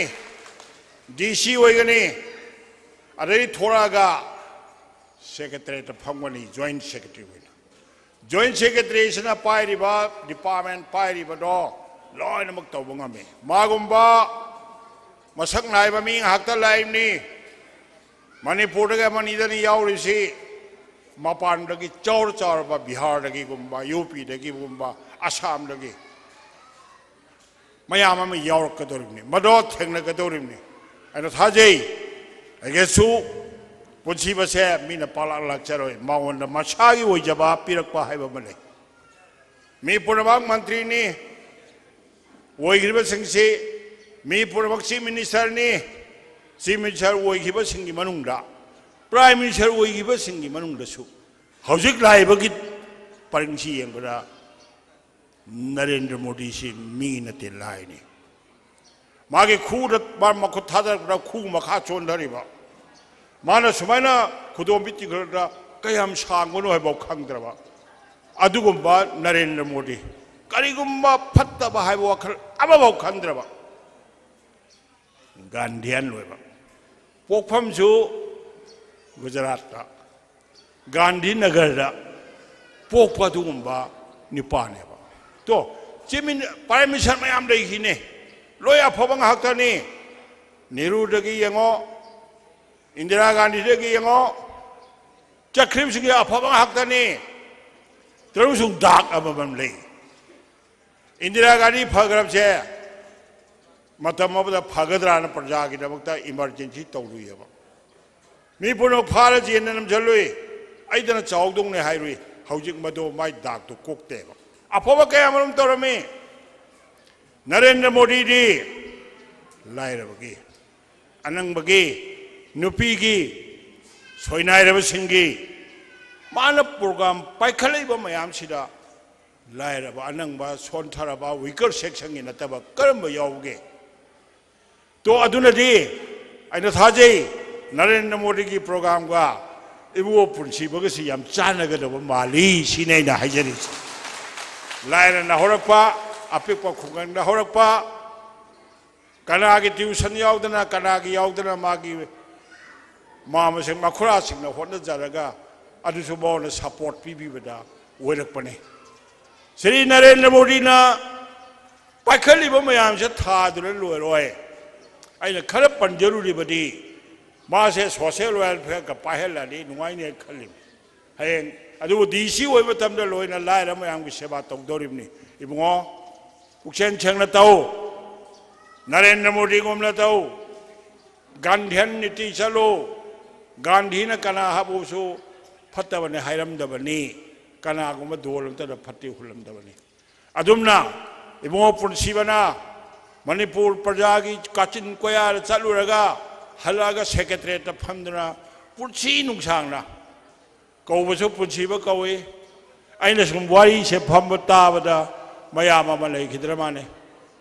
याम नहा ओइना लेखिदबने हाय अदुदगी माय ममिंगसी पुनसीब थोली हायना पुनसियो इबुंगो बोर पीरिसिनी याम पुनसियो प्रजा सेवा तौरबो नरावजम खुनसे युमदी कुंथ्रा टुकरा ले इमाय बेन सिंसे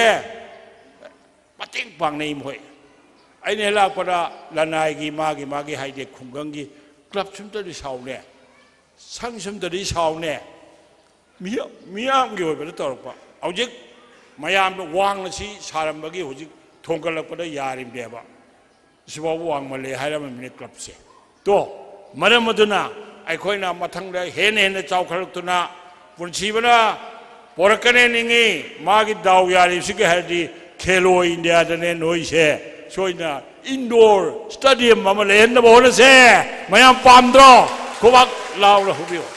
इंडोर स्टेडियम इस्रा अखोई करी करी सानगनी बॉक्सिंग सानगनी वेट लिफ्टिंग सानगनी जुडो सानगनी अरे कराटे अमदी अखोई सेबक ताक्रो यांगरे आइटम मयाम से चावरबा इंडोर हॉलम सारा मनुंग लोई साना याबा बैडमिंटन टेबल टेनिस सानबा यादोरिमनी मदो मधुमा लेहिको अंददी लोरे ममंग थंगबसिदा अचौब स्टेडियम ममा मेनी स्टेडियम ममा लेबसे करिनो नमसि पलुरिसे उसु हरिबा हौजिक भारत की स्टेट पुनबक्ता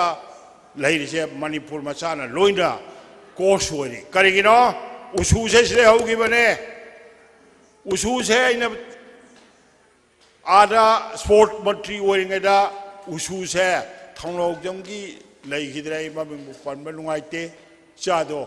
माना छदोमबनीने उसु से अइना नेशनल गिदा यौहंदुना नेशनल गेम्स पुथोखिबनी नेशनल गेम दा यौबदा अदुके मतिक यामदा मेडल लौबदगी अखोइना अखोइगी लेरिबा अखोइ खुमल लंबक पांथोखिबा नेशनल गेम दा चैंपियन लौब ngambase उसुने सेवाक ताक्रोने मरुगी मयाम नुरु ngamkhrimni हौजे अमुक थांग ता हापचले अगी मतम तो थांग ता से national game चलहनगे होनरमबदा state यामना लेतबदगी अइना Prem Kumar बु कौरगा हाइबनी बुंगो चलो नंग भारत के लेरिबा स्टेट तरामुक्तंग मसी उसु साना हलो नंग थांग ता से साना हलो अदुगरदी नंग नेशनल गेम ला मार कोइना चलगा अंगपनी प्रेम कुमार सामरोगी माना पुथोखिबा अदुगुम्बा स्टेट मैम दो मदुगी ngasiदी नेशनल गेम दे यावरे मैम अहुब खुबाम दो खुबियो अदुगी मथक्ता एशिया की कनो हाउ सानबा यादोरे सिना मणिपुर उसु सेवाक ताक्रो अमदि हुजिक लेब थांगता सिना सिगबसे हापचलकान खोइना सोइदना चैंपियन लोबसे गामगनी अते अचौ अचौ स्टेट मैम दगी मदुगी खुदमदी खेलो इंडिया की मरी सुब सही ने फर्स्ट सही दा खोना चैंपियन लोवे सेकेंड सही दा चैंपियन लोवे थर्ड सु लोवे हंदक सु फोर्थ सु लोरकनी आइनो थाजै मदु मरम मदुरा आई लो संजरकपदा आइना खर सानबै हाइरुबनि करिगिनो करिगिदबक्तानो उसु सिदा होगिबने हाइबदुदा आई पंजरुबने धर्मसंग आइना अतै नरेंद्र मोदी प्रोग्राम पंजरुबने करिगिनो अखोगी पुंसी बसे लायरन होबनिना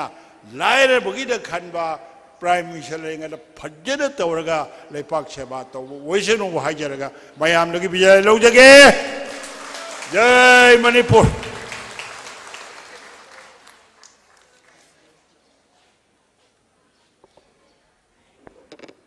थागचरी कायखुमनजरिबा मिंगोयना हंगचरबदा Thounaojam चाउबसिंग former union minister yamna marik chumlabo wafam thambirami hojik honorable former mp na punsibagi apokpibu sida kauthoga ikai khumnaba utpiramba thagat piramba do mapa ibungo di kauthokpi de haidana khanbiramba yai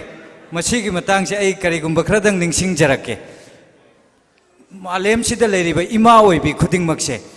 ayuk anganba ayuk ki yenda anganba usiek ahanba khongbadagi hugalaga imungi kupnong machagi school chatnabagi madu nangnaba chak thongiba wairam singliba kolik wairam singiba tawriba chuklep leptana pung kunmari da suriba thabakse nongmata imagi khusuman aduk tare na piba yawra machana yawramoy sangsar sida malem sida khusuman yawdaba thabak leramoy thabak subiba mi amata leramoy adubu imadi khusuman yawdana sura eba karigi ngasigi machanupa punsibagi mikup sikake adubu hojik aduk kuina warakpado imai be masinga si pura awaba ko omaneba masigi damaktani ima amagi magun se kayam chauke haido Napoleon na aphaba ima ama pio prithvi joy toge harami bado madoni honorable mp na so haibiram bado asukki matik yamna chumba wafam ne tasengne nupi oibi khudingmak wabi ganu isa sembiyo ngasi nangganda poriba ngasi makhong makhut hamduna iskun tindana wana honariba isa duna nongmadi asigumba achauba mai pakpagi mabu okpagi thoram mamada imasu soidana daisda phamakhi gadoribane numittu ngaibiyo isa sembada pothabi ganu mathang asidi ikai khumna jariba ngasigi daisda sulengsin biriba singi lakte yaubire mingoina panjarabada w iboyai masing is punsibagina pokpani isana ngasi phanglak leba mai pakpa sida mapa moina kari phaupiba wafam khara thambina bangatchari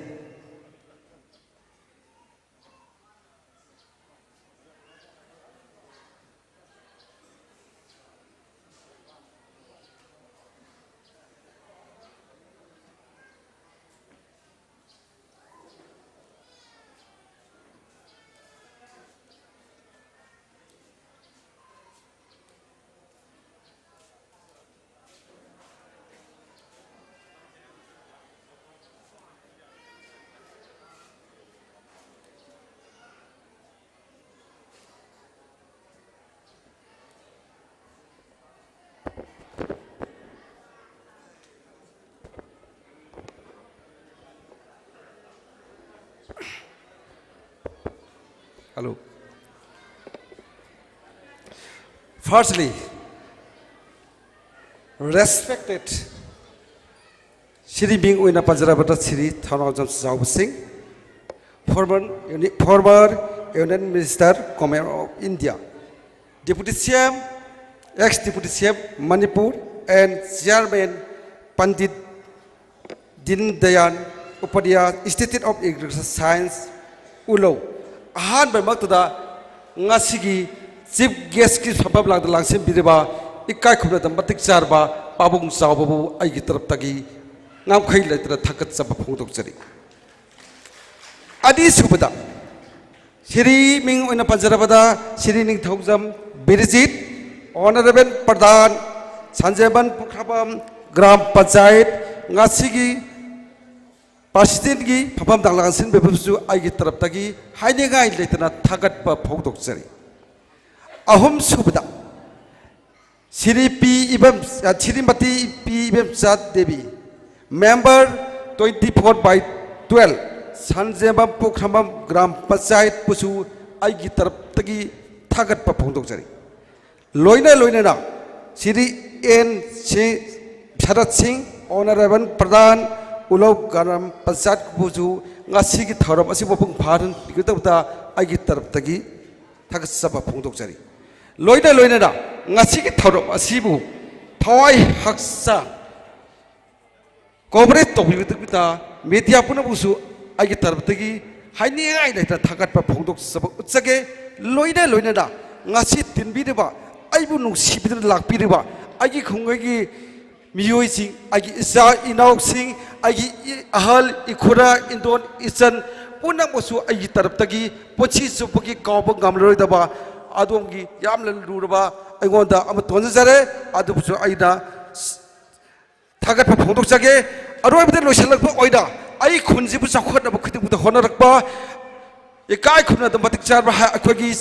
solitary star kala phusu ai tarap tagi thagat pa phongdok jabga loina ponchi chopagi kawba ngamjaroi da ba laman ama tonsin jare haina laujaraga ngasi gi thorom asida lakpi puna bu thagat pa phongdok jari thamjani ba bapamti ahan ba makta ai isa ase UPS crack to high bi damta aina jam chok thok sar bonate oigo sung aina mayam puna ta message pijening badi what bu honar badi paisa jaw to yai money is nothing hai bo hai am lai when tarai adu kum na what bu honar badi angang gi fight angang gi basic skill magi foundation je yamna kilari roots sangba mamo draka oi aduna akuina guide to bibta yamna draka oi asum tawdra magi hoda jabjibu puni thaugat pa oina khoi as a father as a my younger brother and then I khwai tigi nung sisra inau Joy Kumar angang bu kamai tawna magi horak pukatigi hona mai bu tolaga melaga mi oina sembirak pa ai basi ma ai inau dipa Joy Kumar ai inau de pi Sumitra और इयाबा शोभा सिंह आई credit थमजागे पुनः मासे आई बखोद ruin credit पिजरगनी इयाबा शोभा guide PB अदुगुमदना आई इनाउ निप Joy कुमारना आई इसा पसिबुबु माबु असिगुमला वांगलब थाकसदा पुखतने बगी लंबी एमा फाजना माना सेंबिगी सही तरागनी थोय हुमदोगी journey असिदा अदुना आइना मयाम थबजरिंग वाफम असिदी ngasi समाज असिदा अखोई आगांग सिंह कमाई तो मागी रोड ओइबा मागी क्लियर से माई फाउंडेशन से अतुकी बति नीट क्लियर थबगी दरकार अमा ओइरे हाइबडी एजुकेशन मैटर से अतुकी बति मंगाजे फंगादबगी दबुता यामना दरकार ओइबा अखोई गाइडेंस हाइबम जागी माई गाइडेंस याउद्रगदी अखोई पैसा से थादब तारकसु मत अननेसेसरी तातोगदी मी खुइदब दिल्ली दे लेगरगा मी खुइदब बाहर सखराकादा पुनमक फरगदी हाइबगी वाफम नसेदे माबु सेनबिगदबा अदो अंगांग जिबु 5 तकी लोइना ना मागी 12 फो की जर्नी असे यामना क्लियर कट ओइबा मत्रका ओइ आफ्टर 12 कि मतुम दगिदी मसा मतुम जो मागी मतुम दो लेप्सब ngamjanabagi lambi मागी वाखल मागी पावर डिसीजन हाबा ऑटोमेटिकली फॉर्म तौजरे मदुगी फॉर्म दि मतुम दुरा खोइना पीछे तकी बैक तौबा माई सपोर्ट तौबा any requirement of finance assistant give you ओरो और यान मरु ओइबा अखोइना मोटे एडवाइस पीबीबा मोटिवेशन पीबीबा मामाई मामाई सु थोक सनबगी अमा तांजा अमाजे तुये पोक्से अखोइने पीबीबा दरकार ओइ अदु ओइबरा तागदी इसा थिंजे माफम खुतिम खाजिक त ओइरगो खजु मा अचुंब लबीद चखिगनी हाइना हाइबा वाफमसे मयांगी मफमदा थमजगे आई चौथोकचरोय आई जुलैना इसागी यामने डिसीजन लौजरगा आई लैकाइजिगी और खोंगंगजिगी आई पुलिबा आई बिशेपुर डिस्ट्रिक्ट लैरिबका पुनमक्से आई इसानुपाजे तानाजरगा खुइदिंग बक्ता कदाय अवाट लೈ हमा खुइ खोंगंग इंफ्रास्ट्रक्चर कदाय लೈ अखोई की अवाले अखोई मेडिकल मैटर कदाय लೈ अखोई की करम बखन पॉकेट पयाबा प्रोजेक्ट कदाय लೈ हाइबदा सिबगी मखन मखनजे माग तानाजरगा आई तुंगदा लाकदब लेबो पुसि खरजे लैबाकी प्रजा सेवा तौजगनी हौजिक हौजिक आइजु साबि मसा अमा तौजर लैरी यामना वाना लाइफ हौरकपनी हे इमान पोकपदगी सारा नाम सारा कादा आइजे लाइक 12 पुट पास तौजगी अदु इसा नुपा अमखत इसा नुपा जिदी yes why not I can do it हाइबा अमगी लोइना दा जंक्शन की बनी आइना पुसिजे की बनी अदुबु ngasiदी mang फाउनरे आइगी जर्नी सही तराग माथुनी थोगी जर्नी आइने मंगी मंगलान ngasiदी mang फाउनरे अदु पुन्ना बकी थौजानदनी थौजानदगी नि हाइबा फमजे थमजरगा लाखपिदिबा ngasiगी इकाय खुमनजर पुनबु थागत पफोदो चपगा वाफबसी लोइसनजनबगी दबक्ता मया पुनबदगी बिदाई याथ निजरी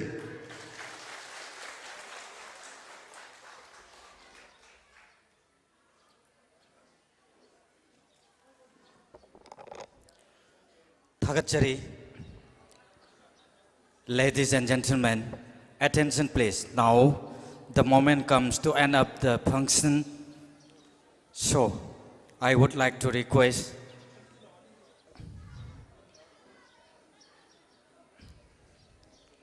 Ningthojam Birjit Maite, Honorable Pradhan, Sanjanbam Pukrambam Gram Panchayat. Sir, I would like to request to present the presidential speech.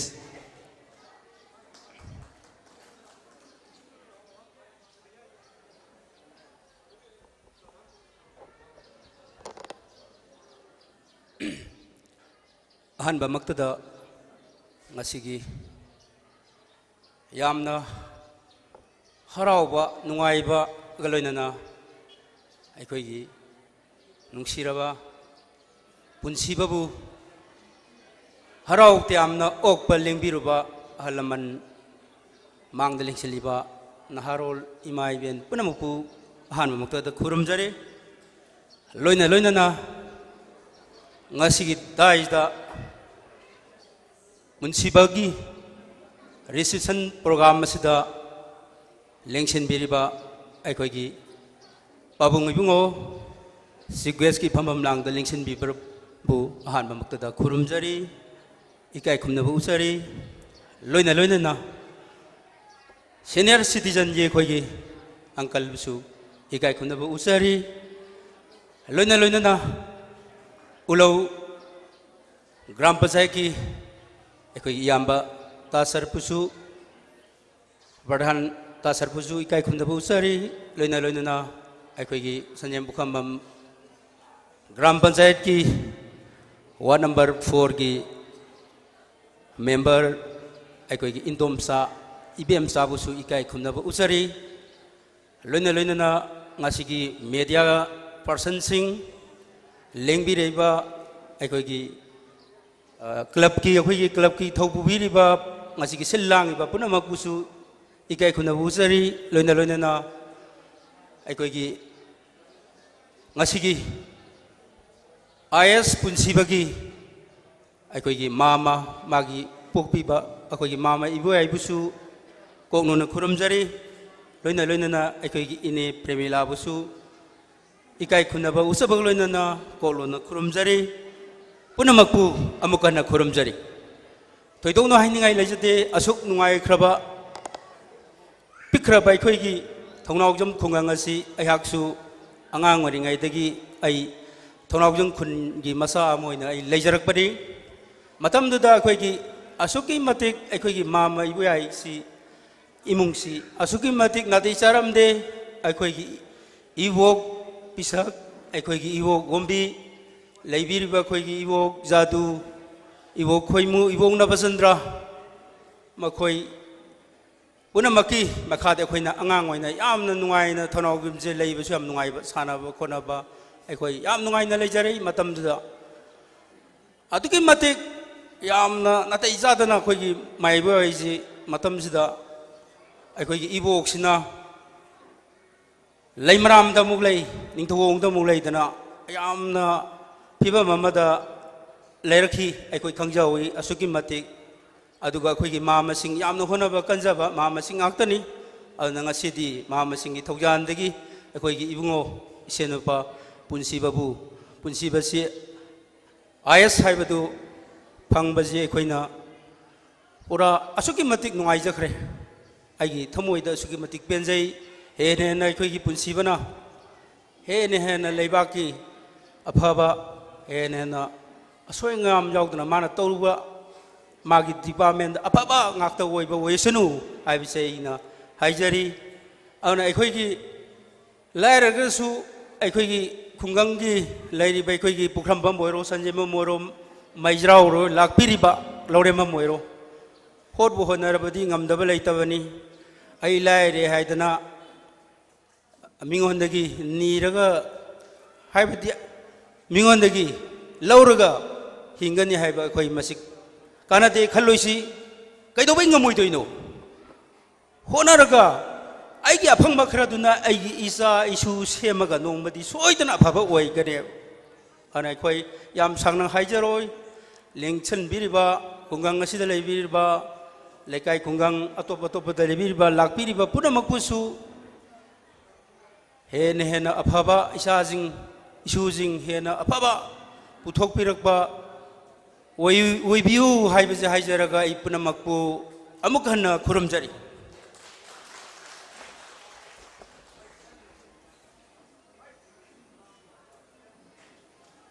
ai mayam ngi mafam da karam da sentrok sege asai aina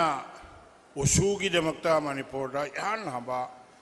hodok pada thawai yaw ge bai bungodi assam da hoji course hoi le rame marksi w birahari haibane aina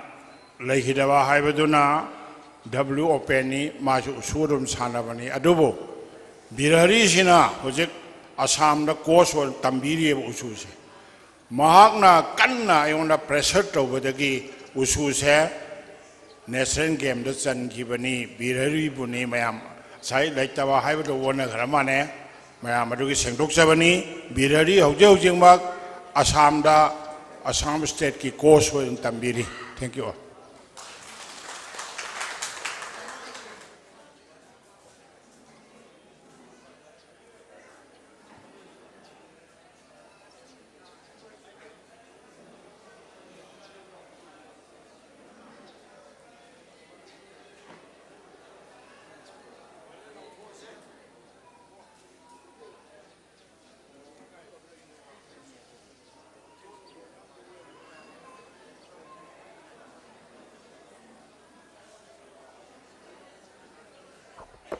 koi thoram si loi silak na bagi mekup tu yau silak le adubo vote of thanks si pidring agi mangoi na SSC club thaunau jam hairiba club asina punsi bagi ngasi gi thoram asi sinna na bohna bada achowa daita sulobi bani yamna suwabi bani adugum laba club asigi advisory body gi members sing yauna ahlaman na ha khaktana ngamjaba khudol amakhak punsi bada tambigani Missing Sukara Yamba Male, Duna Wadi Wabira Magani, Sapunchiba Makada, Club K, Islin Housing Lensilak Matamdang Haktang, Photo Kapasi Saruk Yabi Bagaloina, Tambigadori Bokudola, she could take another lobby, I do not request of Jerry.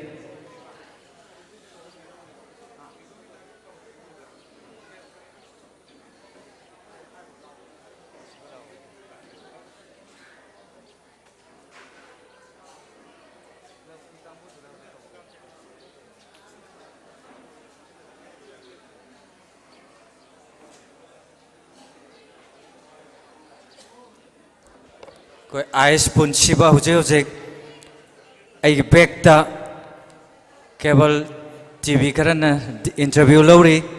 yamna sangba matam oiroi ten ba matam manung da lorak lagani aduna SSC gi advisory body की members Singh लोइना educative members Singh पुनसीबद खुदोल खुचिनगदब मरुप मपांग अहल लमल सिंह थौरांग तौदुना लेबिरो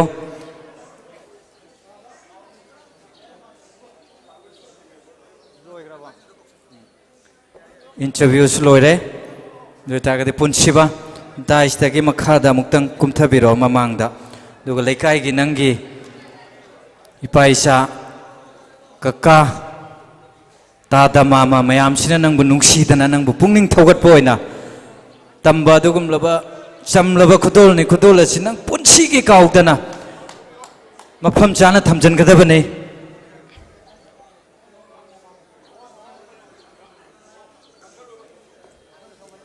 दुगा लोइना ngasiगी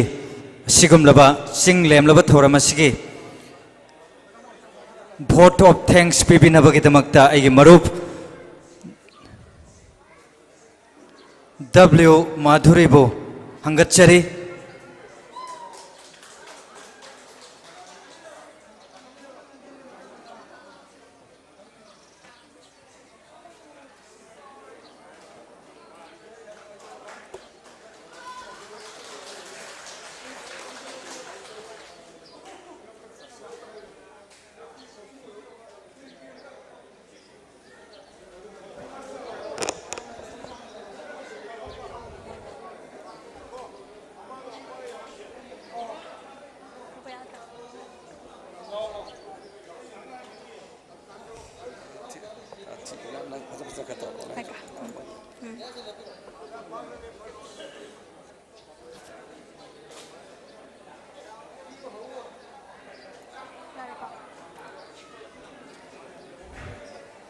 Good afternoon, everyone. Ngasi yaifaraba numit June thagi tang mari sok lising ani ka kunithoi irai numit asida thaunauzam khungang asida UPSC nalalauba Civil Services Examination da Manipur gi amasung irai kai khungang asigi mai pakpa purakliba Shri Wairukpam Punsiba Singbu pukning thawat pagi thauram asida Mayai ki tangbal da lengsin biribi singbu hana ikok no na kurum jeri amasung thagat pa phongdok jeri aduga ngasigi yai pharaba numit asida pangthok liba jinglem laba thauram asibu loiba phawba yaubiriba amasung yaubiribi pumdamak pusu aihang na ikok no na kurum jeri amasung solitary star club ki maikai dagi thagat pa phongdok jeri amasung ngasigi function asida piklaba irai kai khungang asida thauram asibu piklaba khu irai kai khungang asida pangthok liba thauram asibu manipur gi kachin koya sinba thongna yauhan bi bada mating pangbiriba media sound amasung light ki member sing amasung ichil inaw busu hana thagat pa phongdok jeri Shri Wairupam Punsibagi Tungi Punsida Hena Mai Pakpa Amasung Miam gi thabak Hena Mai Pak na tawba ngamba oibiyo haina wish tawjari Amasung khungang asibu konbiriba ima panthoibi na mahakpu thauzan biba oishanu haina nizari Aroi boina pumna magpu amukahanna thagat pa phongdok jari